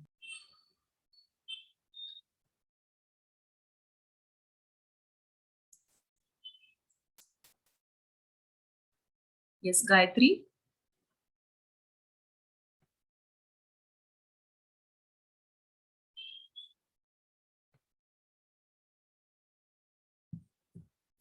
Gayatri, can you hear me? Ma'am 44 का बी. Okay. 44 का B. Okay. इनमें से कोई भी क्वेश्चन जो ऐसा लगता है गलत है? मैम 44 डी, पीनस मोनोशियस है ना? ओके. यस मैम, 44 का D होना. Ma'am 44 D. Correct.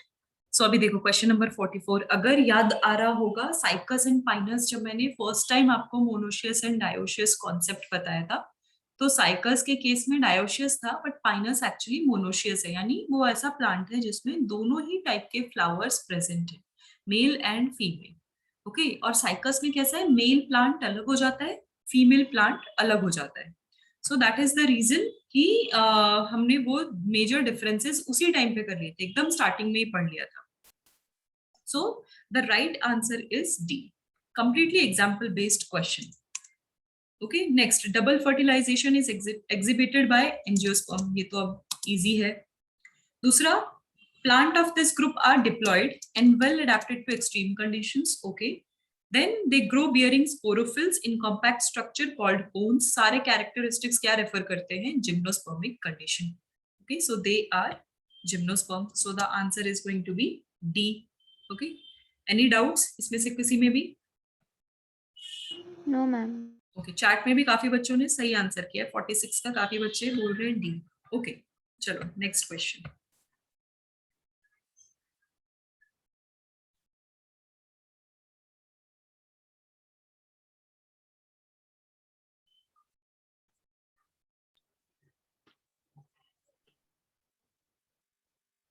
Yes Chetan. Ma'am 47 का बी लग रहा है. Okay, B.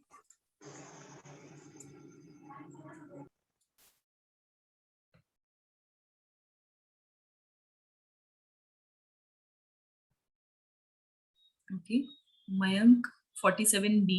Okay, Ishita 47C. Ishita को 47C लग रहा है. ओके, ध्रुव.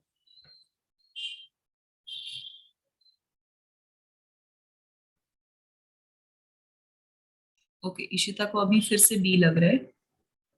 No problem. 48 का सी. ओके,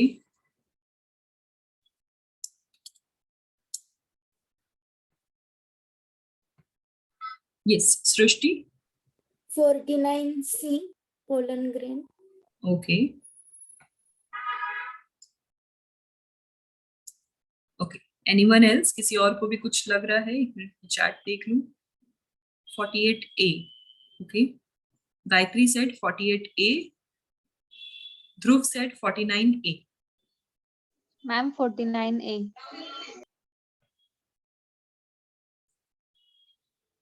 और 48A किसको लगा है? गायत्री को.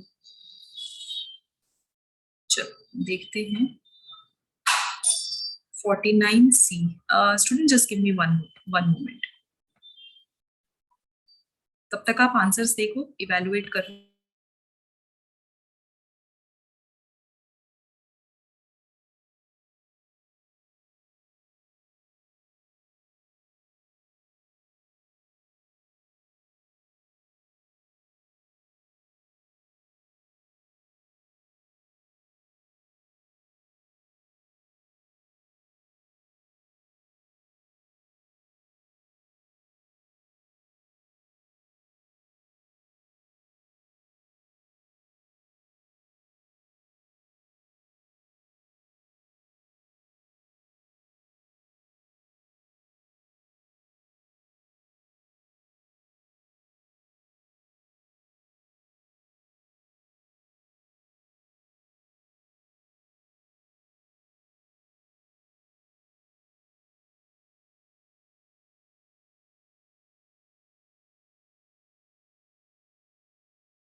Okay, so what you all decided exactly? कौन सा क्वेश्चन, कौन सा ऑप्शन?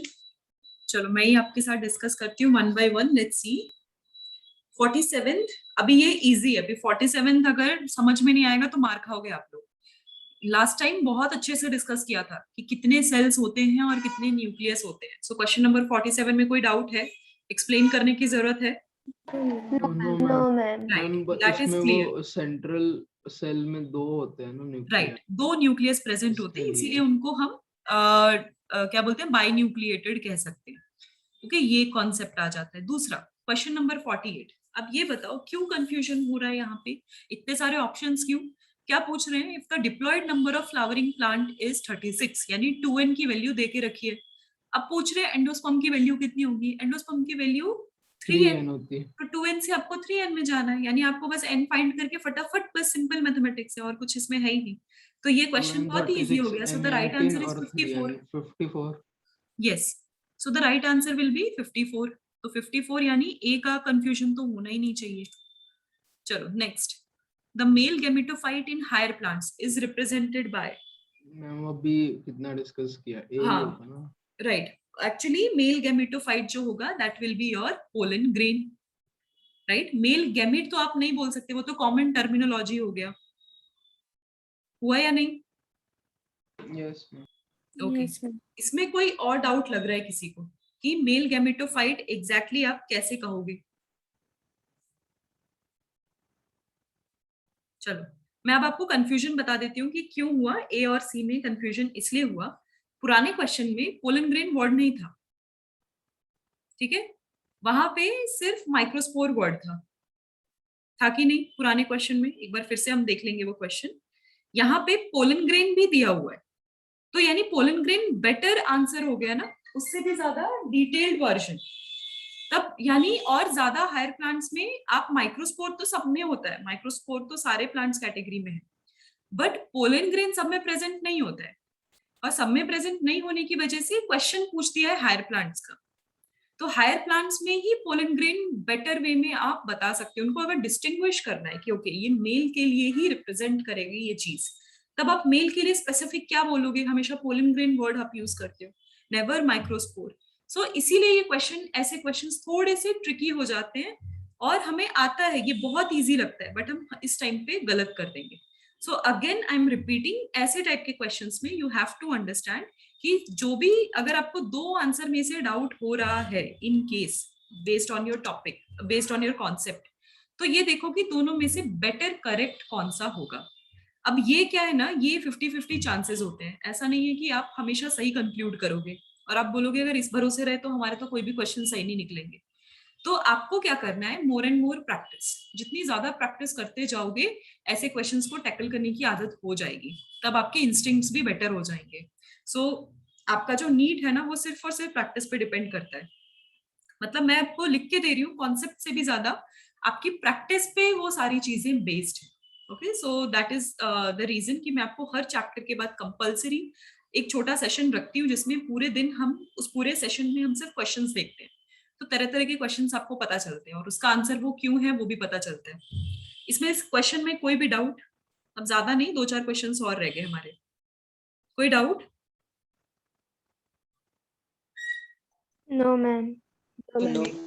चलो नेक्स्ट देखते हैं।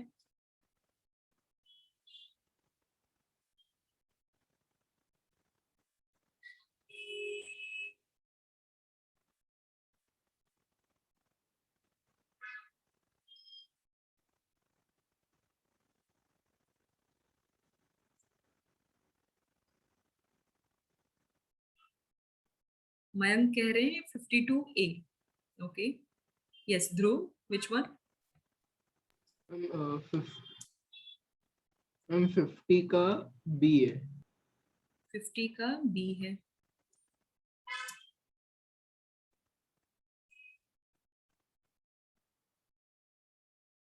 ओके, यस प्रशांत सर, और व्हिच वन? 51 का सी है मैम। Ma'am Okay. 52 का डी है। 52 का डी लग रहा है। यस मैम 52 डी है, वो smallest angiosperm. Okay, 52A Bhagyashree Singh, 50 का डी, 51 का सी एंड 52 का डी। ओके,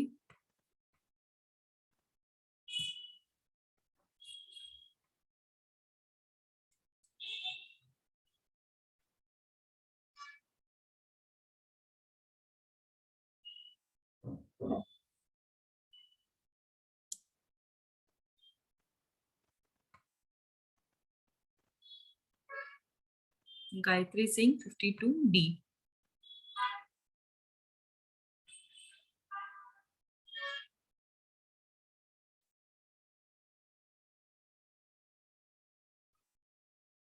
ओके, सो पहले तो 52 पे आ जाओ। टॉलेस्ट और स्मॉलेस्ट प्लांट हमने देखा हुआ है, लार्जेस्ट और टॉलेस्ट कह लो एंड स्मॉलेस्ट, दोनों के examples Wolffia and redwood tree यानी सिक्यूआ, ये दोनों आपने देखा है। सो यहाँ पे ये डाउट नहीं आना चाहिए। Okay, now question number 50। Wolffia and eucalyptus था ना? यस, वुल्फिया एंड यूकेलिप्टस था ना? सिक्यूआ हमने नहीं पढ़ा। बट वो तो जिम्नोस्पर्म में था। Okay okay, correct correct, okay sorry I said it wrong. Yes, you are right. So basically ये दो हमने देख लिए। सो वुल्फिया स्मॉलेस्ट जो आपका है वो तो वहां पे डाउट नहीं आना चाहिए। देन क्वेश्चन नंबर 50 पे आ जाओ। Which of the following condition is found in Pinus but not in Pteris? अभी टेरिडोफाइटा और जिम्नोस्पर्म के बीच में डिफरेंस के बारे में बात कर रहे हैं। तो कंडक्टिंग टिश्यू दोनों में ही है। Presence of sporangia you can say, दोनों ही रिजेंबल करते हैं, दोनों के पास है, यानी reproductive organ, nothing else. Secondary growth of course. Uncovered seeds, एक सीड ही ऐसी रह गई है जो कि इनके बीच में डिफरेंस है, अदरवाइज टेरिडोफाइटा भी फिनेरोगेमी में हो जाता, बट वो नहीं है बिकॉज सीड प्रेजेंट नहीं है। दैट इज द जिम्नोस्पर्म तो रीजन सबसे द ज्यादा राइट आंसर फेमस इज है कि उसका अनकवर्ड सीड होता correct. So that is the है, उसका रीजन नाम कि ही उस पे बेस्ड है। right, so gymnosperm that is naked seed completely based on the seeds nature। और दोनों ही क्या कर रहे हैं, दोनों डिफरेंट सब किंगडम से बिलोंग करते हैं, जिसका क्राइटेरिया ही सीड फॉर्मेशन रखा हुआ था। यही रीजन है कि इसका अनकवर्ड सीड राइट आंसर है। अभी क्वेश्चन नंबर 51 पे आ जाओ। अब देखो यहाँ पे सारे ही सही लग रहे हैं, सबको सारे सही लग रहे होंगे, राइट? ऐसा कुछ नहीं लग रहा होगा कि इनमें से कौन सा गलत है, कौन सा सही है, कौन सा नहीं, गलत बोलना है, राइट? अभी देखो मैं आपको कुछ बेसिक कॉन्सेप्ट्स और वर्ड वाइज डिफरेंस बता देती हूँ। जब मेगास्पोरेंजियम के बारे में बात होता है ना, तो स्पोरेंजियम ऐसी चीज होती है जिसके अंदर स्पोर्स प्रेजेंट होते हैं। ओके, स्पोरेंजियम और स्पोरोफिल मोस्टली, ओके बीच में नेटवर्क थोड़ा एरर हुआ, मैं फिर से रिपीट करती हूँ। स्पोरेंजियम और स्पोरोफिल में बेसिक डिफरेंस क्या है? स्पोरोफिल जो होता है ना, एंटायर बॉडी को कहा जा रहा है, यानी जो पूरी की पूरी बॉडी होती है उसमें और भी दूसरी एक्सेसरी चीजें होती हैं, वो क्लस्टर में रहेंगे, स्टॉक्स रहेंगे, पूरी की पूरी और भी लीफ लाइक स्ट्रक्चर, कवरिंग, ये सब अटैच्ड होगी, उसको स्पोरोफिल बोल लेंगे। मेगास्पोरेंजियम एक्चुअली क्या होता है कि वो जो पर्टिकुलर पाउच जिसके अंदर मेन एग्स या सेल या स्पोर्स प्रेजेंट हो, उस पाउच को स्पोरेंजियम कहते हैं। एंड मेगास्पोर मतलब उस पर्टिकुलर स्पोर को, जिसको फ्यूचर में गैमेट बनना है, उसको हम मेगास्पोर बोलेंगे। तीनों में डिफरेंस समझ में आ रहा है? सो मेगास्पोरोफिल आपका एंटायर रिप्रोडक्टिव ऑर्गन, मेगास्पोरेंजियम मतलब उस ऑर्गन का वो पार्ट, स्पेसिफिक पार्ट जिसके अंदर वो पर्टिकुलर स्पोर प्रेजेंट होगा। माइक्रोस्पोरेंजियम यानी वो स्पेसिफिक पार्ट जिसके अंदर माइक्रोस्पोर प्रेजेंट होगा एक्चुअली। तो माइक्रोस्पोरेंजियम एंथर डिपिक्ट करता है, और पूरा का पूरा माइक्रोस्पोरोफिल यानी पूरा reproductive organ anther plus filament पूरा का पूरा डिपिक्ट करता है। बट फिलामेंट का कोई एज इट इज रोल होता है सिवाय हाइट को देने के? नहीं। ओके, सो यही सेम कॉन्सेप्ट आपको यहाँ पे यूज करना है। तो ओव्यूल एक्चुअली ओवरी मींस, यहाँ पे बेसिक कॉन्सेप्ट क्या आ गया है कि ओवरी एंड ओव्यूल के इक्विवेलेंसी में हम बहुत सारे इस टाइप के क्वेश्चंस आ जाएंगे कि आप क्या करोगे। देखो, मेगास्पोर मैं नहीं कहूंगी इस केस में, रीजन इज कि मेगास्पोर फ्यूचर में जब मेच्योर होगा, यानी मेगास्पोर मदर सेल से जब मियोसिस होगा, तब जाके ओव्यूल की मेच्योरिटी होती है, मींस प्रॉपर ओव्यूल बनता है। इसीलिए मैं मेगास्पोर यहाँ से हटा रही हूँ। ओव्यूल के अंदर गैमेट प्रेजेंट होते हैं, so it can not be equivalent to the gamete. Ovule एक बहुत बड़ा पाउच है जिसके अंदर बहुत सारी चीजें प्रेजेंट है, मींस अलोंग विथ गैमेट बहुत कुछ उसमें कंपोनेंट्स प्रेजेंट होते हैं, इसीलिए मैं वो चीज हटा रही हूँ। देन मेगास्पोरोफिल नहीं कह रही क्योंकि पूरे के पूरे एंटायर ऑर्गन के बारे में बात नहीं हो रही है। दैट इज द रीजन यहाँ पे 51 पे मेगास्पोरेंजियम में कह रही हूँ। एक ऐसा भी क्वेश्चन है जहां पे ओव्यूल की जगह ओवरी भी यूज किया जाता है, सेम क्वेश्चन ऐसा ही आएगा, ओव्यूल की जगह इररिप्लेसेबल ओवरी भी यूज किया जाता है। तो ऐसी जगह पे still answer will B same, that is a. अगर ऐसा क्वेश्चन आता है तो ए आंसर होगा। ये एक या दो क्वेश्चंस ऐसे होंगे जो आएंगे जिसमें आपको थोड़ी थिंकिंग करनी पड़ेगी, थोड़ा सा ट्रिकी वे होगा, बट थोड़ा थिंकिंग करोगे और कॉन्सेप्ट वाइज जाओगे तो आपको समझ में आएगा। एक दिन में नहीं आएगा ये चीजें, आपको हंड्रेड्स ऑफ क्वेश्चन सॉल्व करने पड़ेंगे, तब जाके आपको इस टाइप के क्वेश्चंस इजी लगने लगेगा। अंडरस्टैंड? बात समझ में आई कि मैं कहना क्या चाह रही हूँ? सी और डी Yes, ma'am. क्यों ये कंप्लीटली चले गए ऑप्शन से? रीजन इज कि ओव्यूल, चलो मैं अभी यहाँ से ओवरी हटाई देती हूँ, आपको कंफ्यूजन ना हो। ओव्यूल के केस में क्या हो रहा है कि ओव्यूल के अंदर गेमिट प्रेजेंट है, ओके, एंड मेगास्पोरेंजियम क्या होता है? एक ऐसा पाउच, एक ऐसा कवरिंग जिसके अंदर मेन स्पोर प्रेजेंट होगा। दैट इज द रीजन कि यहाँ पे मेगास्पोरेंजियम के इक्विवेलेंट हम रख रहे हैं। अगर फीमेल एग बोलते या फिर वो कुछ और पार्ट कह रहे होते, उसको कहते कि वो किसके इक्विवेलेंट है, तब आप फीमेल गैमेट बोल सकते थे। या फिर मेगास्पोर मदर सेल को अगर इक्विवेलेंट देना है तब आप कह सकते हो, बट मेगास्पोर नहीं होगा फिर।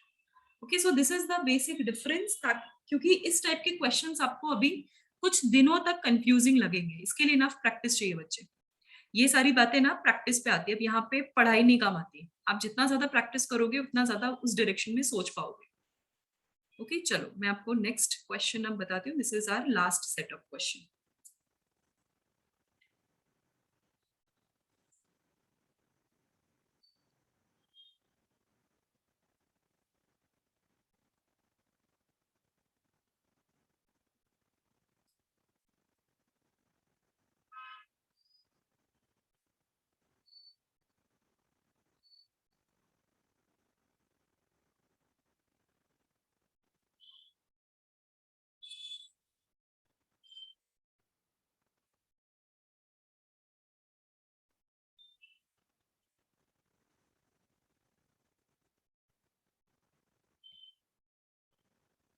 (54B), okay.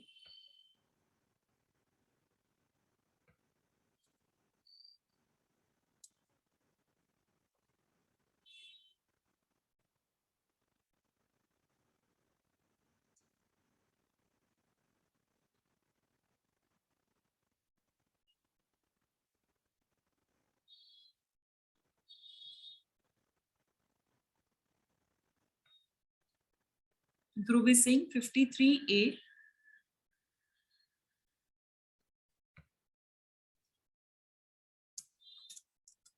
Dhruv has taken a big risk by answering question number 53.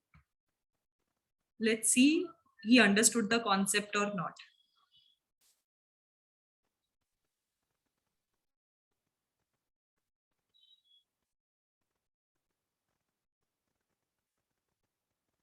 Question number 54D. चेतन कह रहे क्वेश्चन नंबर 54 एक्चुअली डी है, okay.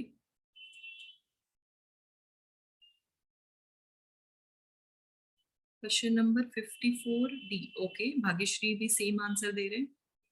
What about question number 55? Actually, the easiest one is 55.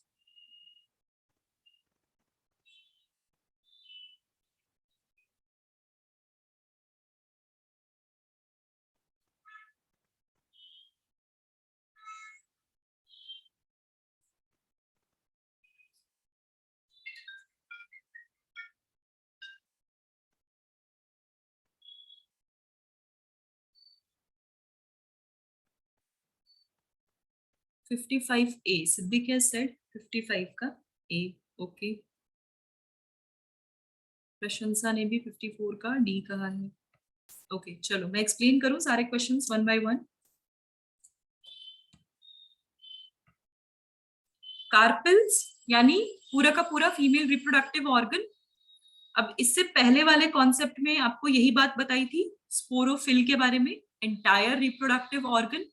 That is the reason यहाँ पे carpel जो होगा it will be equivalent to sporophyll.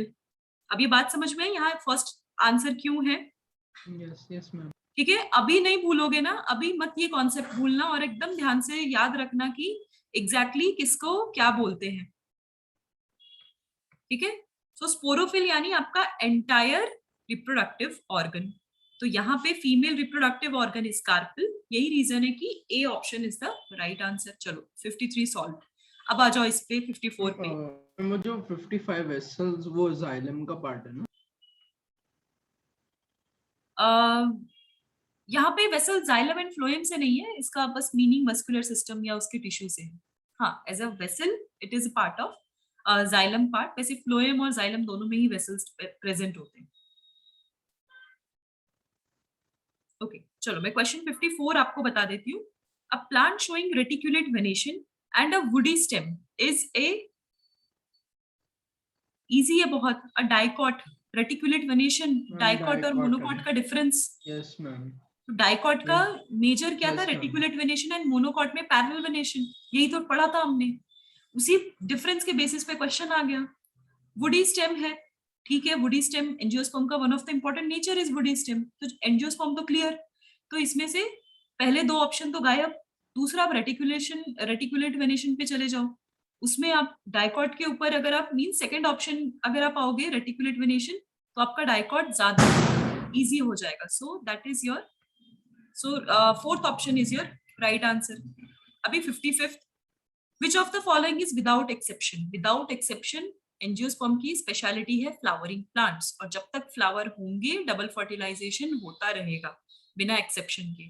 बाकी सारी चीजों में एक्सेप्शन हो सकता है, उनकी हाइट को लेकर, उनके वर्क को लेकर या किसी और मॉडिफिकेशंस को लेके तमाम एक्सेप्शंस पड़े हुए हैं, बट डबल फर्टिलाइजेशन जो होगा विदाउट फॉल्स, विदाउट फेल, वो प्रोसीड होता ही रहेगा। That is why D is the right answer.